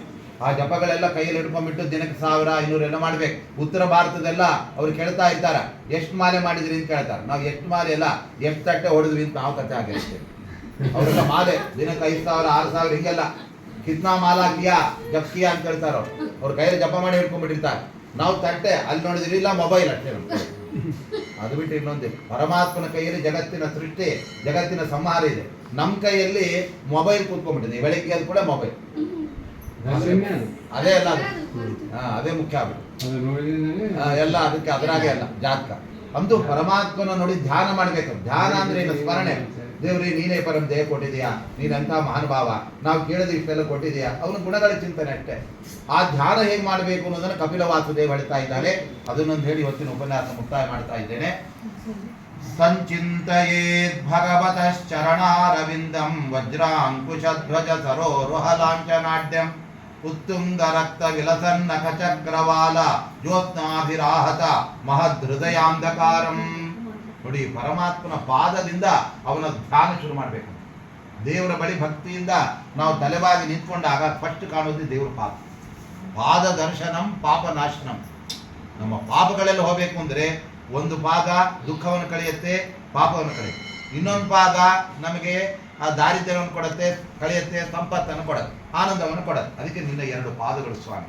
ಆ ಪಾದಗಳು ಹೇಗಿದೆ ಅಂದರೆ, ಪರಮಾತ್ಮ ಹೀಗೆ ಪಾದವನ್ನು ಇಟ್ಟರೆ ಆ ಹೆಬ್ಬೆಟ್ಟಿನ ಉಗುರು ಬೆಳ್ಳಗೆ ಮೇಲೆ ಕಾಣ್ತಾ ಇದೆ. ಆ ಹೊಳಪು ಎಷ್ಟು ಚೆನ್ನಾಗಿದೆ ಅಂತ ಹೇಳಿದ್ರೆ, ಅದು ಒಳ್ಳೆ ಫೋಕಸ್ ಲೈಟ್ ಹಾಕಿದಂತೆ ಆ ಬೆಳಕು ಆ ಉಗುರಿನಿಂದ ಬರ್ತಾರೆ. ಪರಮಾತ್ಮನ ಉಗುರೆಷ್ಟು ಅದ್ಭುತವಾಗಿದೆ ಅಂದರೆ, ಆ ಉಗುರೇ ಬ್ರಹ್ಮಾಂಡ ಕಟಾಕ್ಕೆ ತಾಗಿ ತೂತಾಗಿ ಗಂಗೆಯೆಲ್ಲ ಬಂದಿರುತ್ತೆ. ಆಮೇಲೆ ಪರಮಾತ್ಮನ ಪಾದದ ಉಗುರಿನಿಂದ ಎಲ್ಲ ಕಡೆಯಲ್ಲೂ ಕೂಡ ಬೆಳಕು ಬರ್ತಾ ಇದೆ. ಆ ದೇವರ ಪಾದ, ಆ ಉಗುರು ನಾವು ಹೃದಯದಲ್ಲಿ ಧ್ಯಾನ ಮಾಡಿದರೆ ಒಳಗಡೆ ಬೆಳಕು ಬೀಳುತ್ತಂತೆ. ಈ ಸೂರ್ಯನ ಬೆಳಕು ಒಳಗಡೆ ಬೀಳೋದಿಲ್ಲ. ಯಾಕೆ ಅಂದರೆ ಒಳಗಡೆ ಗೋಡೆ ಗೀಡ ಆದ್ದರಿಂದ ಇಲ್ಲೇ ಬೀಳಲ್ಲ. ನಮ್ಮ ಇನ್ನು ಹೃದಯದ ಒಳಗಡೆ ಹೆಂಗೆ ಬೀಳತ್ತೆ? ಆದರೆ ಹೃದಯದ ಒಳಗಡೆ ಪರಮಾತ್ಮನ ಪಾದದ ಉಗುರೆಂಬ ಸೂರ್ಯನ ಬೆಳಕನ್ನು ನಾವು ಧ್ಯಾನ ಮಾಡಿದರೆ ಅಲ್ಲಿ ಜ್ಞಾನದ ಬೆಳಕನ್ನು ಮತ್ತೆ ಕೊಡ್ತಾನೆ ಪರಮಾತ್ಮ. ಅಲ್ಲಿ ಮತ್ತೆ ಕತ್ಲೆ ಆಗಲ್ಲ. ಈ ಹೊರಗಡೆ ಆದರೆ ಸೂರ್ಯ ಮುಳುಗಿದ ಅಂದರೆ ಮತ್ತೆ ಕತ್ಲೇನೆ. ಆದರೆ ಇಲ್ಲಿ ಒಮ್ಮೆ ಬೆಳಕು ಬಂದರೆ ಬೆಳಕೋ ಬೆಳಕು, ಅಲ್ಲಿ ಮತ್ತೆ ಯಾವತ್ತೂ ಕೂಡ ಕತ್ಲೆ ಆಗಲ್ಲ. ಯಾಕೆ ಅಂದರೆ ಪರಮಾತ್ಮ ಅವನು ಜ್ಯೋತಿ ರೂಪನಾಗಿ ಒಳಗೆ ಕೂತ್ಕೊಂಡ್ಬಿಟ್ಟಿರ್ತಾನೆ. ಉತ್ತುಂಗ ರಕ್ತ ವಿಲಸನ್ನಕ ಚಕ್ರವಾಲ ಜ್ಯೋತ್ಸ್ನಾಭಿಗಿ. ಆ ಪರಮಾತ್ಮನ ಪಾದದ 10 ಬೆರಳಿನ 10 ಉಗುರುಗಳು ಕೂಡ ಒಂದೊಂದು ಫೋಕಸ್ ಲೈಟ್ ತರ. ಅದನ್ನ ಒಳಗಡೆ ಧ್ಯಾನ ಮಾಡಿಬಿಟ್ರೆ ಅದರ ಎಫೆಕ್ಟ್ ಆಗತ್ತೆ. ಒಳಗಡೆ ಅಜ್ಞಾನದ ಕಗ್ಗತ್ತಲೆ ಹೋಗುತ್ತೆ, ಜ್ಞಾನದ ಬೆಳಕು ನಮಗೆ ಬರುತ್ತೆ. ಅದರಿಂದ ಪರಮಾತ್ಮನ ನಾವು ತಿಳ್ಕೊಂಡಂಥವರಾಗಿ ಅದರಿಂದ ದೇವರು ನಮಗೆ ಆ ಕೃಪಾವನ್ನ ಪ್ರಸಾದವನ್ನು ಅನುಗ್ರಹವನ್ನು ಮಾಡ್ತಾರೆ. ಹೌದಪ್ಪ, ಆ ಪಾದದಿಂದ ಬಂದ ಗಂಗೆ ಎಷ್ಟು ಪವಿತ್ರ ಆಗಿದೆ ನೋಡಿ. ಅದನ್ನ ಹೇಳ್ತಾರೆ, ಆ ಕಪಿಲವಾಸುದೇವನೇ ತನ್ನ ಪಾದವನ್ನು ಹೇಗೆ ಧ್ಯಾನ ಮಾಡಬೇಕು ಅಂತ ತನ್ನ ತಾಯಿಗೆ ಹೇಳಿದ್ದಾನೆ. ಆ ತಾಯಿ ಹೇಗೆ ಧ್ಯಾನ ಮಾಡಬೇಕು ಅದನ್ನು ತಿಳ್ಕೊಂಡು ನಾವು ಧ್ಯಾನ ಮಾಡಬೇಕು. ಅದು ಬಿಡಿ ಬರೀ ಅವ್ರ ಅಮ್ಮಂಗೆ ಮಾತ್ರ ಹೇಳಿದ್ದು, ನಮಗೇನು ಸಂಬಂಧ ಇಲ್ಲ. ನಮಗೆಲ್ಲ ಉಪ್ಪಿಟ್ಟು ದೋಸೆ ಇಡ್ಲಿ ವಡೆ ಇವೇ ನಮಗೆ ಹಂಗೆಲ್ಲ ಅನ್ಕೊಳ್ಳೋದು. ಅವ್ರಿಗೆ ಇಟ್ಕೊಂಡಿದ್ದನ್ನು ನಾವು ಧ್ಯಾನ ಮಾಡಬೇಕು. ನಮಗೆಲ್ಲ ರಾತ್ರಿನೇ ಇಡ್ಲಿ ಹಿಟ್ಟು ನೆನೆ ಹಾಕಿದ್ದೀರಿ ತಾನೆ, ನಾಳೆ ಗುಂಡ್ಪಂಗ್ಳು ಮಾಡಬೇಕಾ ದೋಸೆ ಮಾಡಬೇಕಾ ಚರ್ಚೆ. ಅದಲ್ಲ ರೀ, ಭಗವಂತನ ಯಾವ ರೂಪ ಧ್ಯಾನ ಮಾಡಬೇಕು ಅಂತ ಚರ್ಚೆ ಮಾಡಬೇಕು. ನಾವು ಕಪಿಲವಾಸುದೇವನ ಧ್ಯಾನ ಮಾಡಬೇಕಾ, ಕೃಷ್ಣನ ಧ್ಯಾನ ಮಾಡಬೇಕಾ, ಅದು ಬರಬೇಕು. ಇದರಲ್ಲಿ ಎಷ್ಟು ತಿಂದ್ರೆ ಮತ್ತೆ ಹಸಿವೆ ಆಗೋದು, ಅದು ಮುಗಿಯೋದೇ ಇಲ್ಲ. ಅದಕ್ಕೆ ಅವ್ರು ಹೇಳ್ತಾ ಇದ್ದಾರೆ, ಯಚ್ಚೌಚಲಿಸ್ೃತ ಸರಿತ್ ಪ್ರವರೋಧಕೇನ. ಪರಮಾತ್ಮನ ಪಾದದಿಂದ ಹುಟ್ಟಿದ ಗಂಗೆ ನದಿಗಳಲ್ಲೇ ಶ್ರೇಷ್ಠವಾದ ಗಂಗೆ ಆಗಿದೆ. ಆ ಗಂಗೆಯಲ್ಲಿ ಮುಳುಗಿದವರೆಲ್ಲ ಪವಿತ್ರ ಆಗಿರ್ತಾರೆ ನೋಡಿ. ಆ ಗಂಗೆ 20ನೇ ಕಕ್ಷೆಯಲ್ಲಿದ್ದ, ರುದ್ರದೇವರು 5ನೇ ಕಕ್ಷೆಯಲ್ಲಿದ್ದ. 20ನೇ ಕಕ್ಷೆಯಲ್ಲಿದ್ದ ಗಂಗೆ ಪರಮಾತ್ಮನ ಪಾದದಿಂದ ಹುಟ್ಟಿದ್ದಕ್ಕೆ ಅವಳನ್ನ ರುದ್ರದೇವರ ತಲೆ ಮೇಲೆ ಕೂಡಿಸ್ಕೊಂಡ್ಬಿಟ್ಟಿದ್ದ.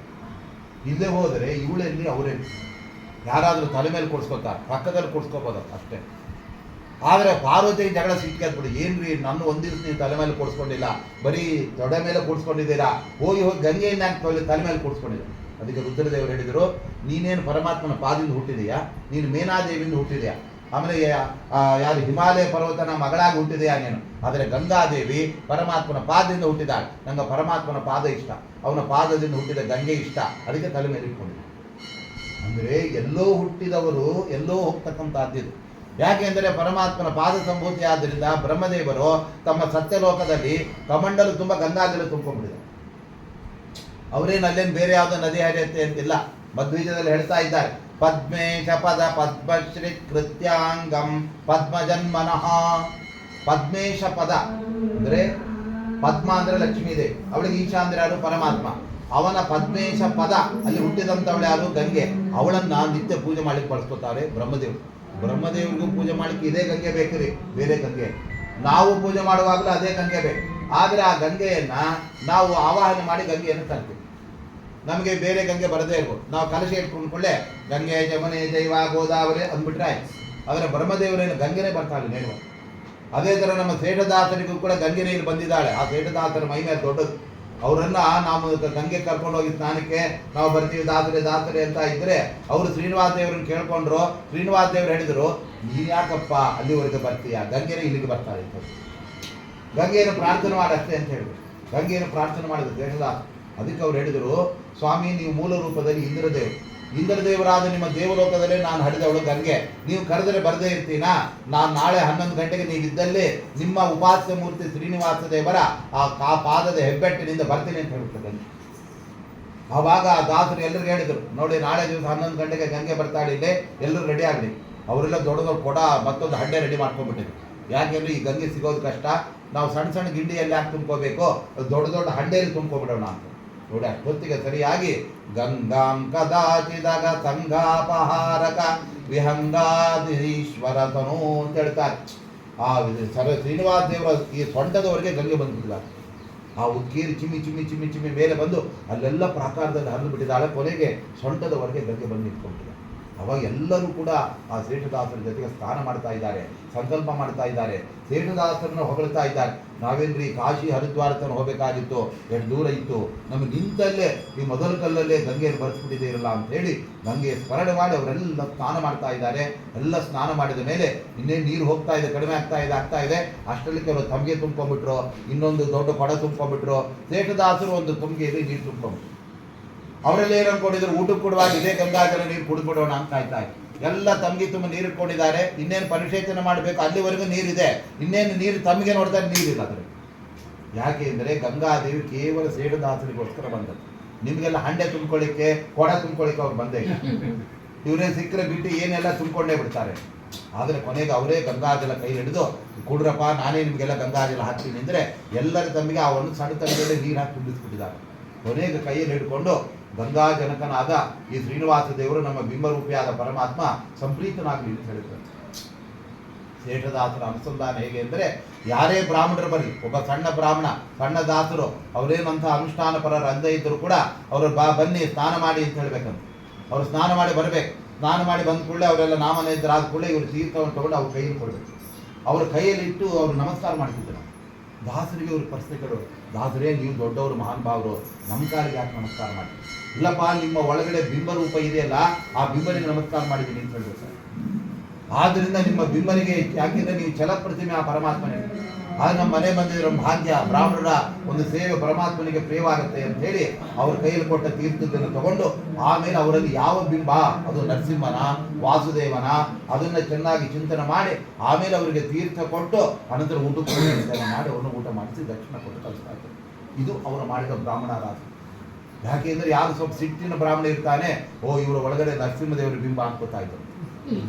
ಯಾಕಂದ್ರೆ ಸಿಟ್ಟು ಮಾದಿ, ಏನ್ರಿ ಇಷ್ಟೊತ್ತ ತೀರ್ಥ ಕೊಟ್ಟಿಲ್ಲ, ಇಲ್ಲ ಹಾಕಿಲ್ಲ, ನೀವು ಊಟ ಮಾಡೋಕೆ ಎದ್ದು ಹೋಗ್ಬೇಕಂದ್ರೆ, ಓ ನಿಮ್ಮ ಒಳಗೆ ನರಸಿಂಹದೇವರಿದ್ದಾರೆ, ಬರೀ ಅಂತ ಹೇಳೋರು. ಯಾರು ತುಂಬ ಶಾಂತರಾಗಿದ್ದಾರೆ, 3 ಗಂಟೆ ಆದರೂ ಕೂಡ ಆಗ್ಲೇ ಪರವಲಾಗಿದ್ದಾರೆ, ಇವರಲ್ಲಿ ವಾಸುದೇವ ರೂಪ, ಯಾರು ಬಿಂಬ ರೂಪ. ಇನ್ನೊಂದು ಕಡೆ ಯಾರು ಒಳ್ಳೆ ಜ್ಞಾನ ಪ್ರವಚನ ಮಾಡ್ತಾ ಇದ್ದಾರೆ, ಎಲ್ಲಿ ಕೂತರಲ್ಲಿ ಸುಧಾ ಪಾರಾಯಣ ಮಾಡ್ತಾರೆ, ಅನುಭಾಷ್ಯ ಪಾರಾಯಣ ಮಾಡ್ತಾರೆ ಅಂದ್ರೆ, ನಿಮ್ಮಲ್ಲಿ ವೇದವ್ಯಾಸ ದೇವರು ಇದ್ದಾರೆ ಸ್ವಾಮಿ, ಬನ್ನಿ ಕೂತ್ಕೊಳ್ಳಿದ್ದಾರೆ. ಈಗ ಅವರು ಒಳಗಣ್ಣಿನಿಂದ ಒಳಗಿದ್ದ ಬಿಂಬ ರೂಪದ ಒಂದು ದರ್ಶನವಾಗಿ ಅದಕ್ಕೆ ತಕ್ಕಂತ ಅವರಿಗೆ ಉಪಚಾರ, ಅವರಿಗೆ ಒಂದು ಆದರ, ಅದನ್ನೆಲ್ಲ ಮಾಡಿ ಬನ್ನಿ ಮತ್ತೆ ಬನ್ನಿ ಅಂತ ಹೇಳ್ಬಿಡ್ತಾರೆ. ಆ ಥರ ಪರಮಾತ್ಮನನ್ನ ಒಲಿಸ್ಕೊಂಡ ಮಹಾನ್ ಭಾವರ ಶೇಷದಾಸರು. ಅದಕ್ಕೆ ಗಂಗೆಯನ್ನು ಒಲಿಸ್ಕೊಂಡಿದ್ದಕ್ಕೆ ಗಂಗೆ ಇಲ್ಲಿ ಬಂದಿದ್ದು ಇತಿಹಾಸ. ಹಿಂದೆ ಮಧ್ವಾಚಾರ್ಯ ಕಾಲದಲ್ಲಿ ಗಂಗೆ ಸರೋವರಕ್ಕೆ ಬಂದಿದ್ದಂತೆ. ಏನ್ರಿ ಮಧ್ವ ಸರೋವರಕ್ಕೆ ಅವರು ಹಿಂಗೆ ನಾವು ಕಾಶಿಗೆ ಹೋಗ್ತೀವಿ, ಅಲ್ಲಿ ಹೋಗ್ತೀವಿ, ಅಚ್ಯುತ ಪ್ರೇಕ್ಷರ ಅವ್ರ ಗುರುಗಳು ಇವರೇನಪ್ಪ ಹೋಗ್ತಾರೆ ಅಂತ ಅವ್ರು ಗಾಬರಿಗಾಗ. ಆವಾಗ ಅನಂತೇಶ್ವರ ದೇವರು ಹೇಳೋದು, ನೀವೇನು ಹೋಗ್ಬೇಡಿ, ಗಂಗೆ ಇಲ್ಲೇ ಬರ್ತಾಳೆ. ಆವಾಗ ಅನಂತೇಶ್ವರಲ್ಲಿ ಗಂಗೆ ಬಂದಿಲ್ಲ. ಅವ್ರು 12 ವರ್ಷಕ್ಕೊಮ್ಮೆ ಬರ್ತಾಳೆ. ನಮಗೆಲ್ಲ 12 ಯಾವ ಹೊತ್ತು ಗೊತ್ತಿಲ್ಲ, ಯಾವ ಹೊತ್ತು ಗೊತ್ತಿಲ್ಲ. ನಾವೇ ಹೋಗೋದು 10-15 ವರ್ಷಕ್ಕೊಮ್ಮೆ ಉಡುಪಿಗೆ ಹೋಗ್ತಿರ್ತೀವಿ, ನಮ್ಗೆ ಗಂಗೆ ಬಂದಿದ್ದೇ ಗೊತ್ತಿಲ್ಲ, ಹೋಗಿದ್ದೆ ಗೊತ್ತಿಲ್ಲ. ಆದರೂ ಗಂಗೆ ಅಲ್ಲಿ ಸರೋವರದಲ್ಲಿ ಪ್ರತಿ ಬಾರಿ ಬರ್ತಾ ಇರ್ತಾಳೆ ಅಂತ ಆ ಥರ ಇದೆ. ಹಾಗೆ ನಮಗೆ ಅದರ ನಂತರ ಆ ಪರಂಪರೆಯಲ್ಲಿ ಬಂದ ಮಹಾನುಭಾವರು ಶೇಷದಾಸರು ಅವರು ಗಂಗೆಯನ್ನು ಧರಿಸಿದ್ದಾರೆ ಅಂದ್ರೆ ಎಂದು ಇವತ್ತೆಲ್ಲ 10 ಲಕ್ಷ 5 ಲಕ್ಷ ಕೊಟ್ಟು ಬೋರ್ವೆಲ್ ಹಾಕುತ್ತಾರೆ, ಕೊನೆ ದುಡ್ಡು ಲಾಸ್ ಆಗಿರುತ್ತೆ, ಗಂಗೆ ಒಂದು ಹನಿ ಬಂದಿರುತ್ತೆ. ಯಾಕಂದ್ರೆ ಗಂಗಾದೇವಿ ಅನುಗ್ರಹವೇ. ನಿಮ್ಗೆ ದುಡ್ಡಿದ್ರೆ ಗಂಗೆ ಬರಲ್ಲ, ನಿಮಗೆ ಗಂಗೆ ಕೃಪೆ ಇದ್ರೆ ಗಂಗೆ ಬರ್ತಾಳೆ. ಇಲ್ಲ ತೋಡಿದ್ದೆ ಬಂತು, ಕೊನೆ ಕಣ್ಣೀರು ಬಂತು ಹೊರತಾ ಗಂಗಾ ಜಲ ಬರಲೇ ಇಲ್ಲ, ಕೊನೆ ಗಂಗಾ ಜಲ ದೂರ ಆಯ್ತು. ಹಾಗೆ ಆ ತರ ಪರಮಾತ್ಮ ತನ್ನ ಪಾದದಿಂದ ಗಂಗೆಯನ್ನು ಹುಟ್ಟಿಸಿದ್ದಾನೆ. ಆ ಗಂಗೆಯನ್ನು ಬ್ರಹ್ಮದೇವರು ಕಮಂಡಲು ತುಂಬಿಸ್ಕೊಂಡಿದ್ದಾರೆ, ರುದ್ರದೇವರು ತಲೆ ಮೇಲೆ ಹೊತ್ಕೊಂಡಿದ್ದಾರೆ. ಅಂತ ಗಂಗಾದೇವಿ ಇಂಥ ಪರಮಾತ್ಮನ ಪಾದಗಳನ್ನ ಅಲ್ಲಿ ಧ್ಯಾನ ಮಾಡೋದನ್ನು ಹೇಳ್ತಾ ಇದ್ದಾರೆ. ಈ ತರ ಕಪಿಲನ ಉಪದೇಶ ಇನ್ನೂ ಮುಂದೆ ಇದೆ, ಅದನ್ನು ಇವತ್ತಿಗೆ ನಾವು ಮುಕ್ತಾಯ ಮಾಡ್ತಾ ಇದ್ದೇವೆ. ಶ್ರೀಕೃಷ್ಣ ಅರ್ಪಣಮಸ್ತು. ಸಾಯಂಕಾಲ ಒಂದು 4 ಗಂಟೆಗೆ ಸಾಯಂಕಾಲ 4 ಗಂಟೆಗೆ ನಾವು ಉಪನ್ಯಾಸ ಎಲ್ಲ ವಿಶ್ರಾಂತಿ ಆದಮೇಲೆ ಮತ್ತೆ ಶ್ರೀಕೃಷ್ಣ ಅರ್ಪಣ.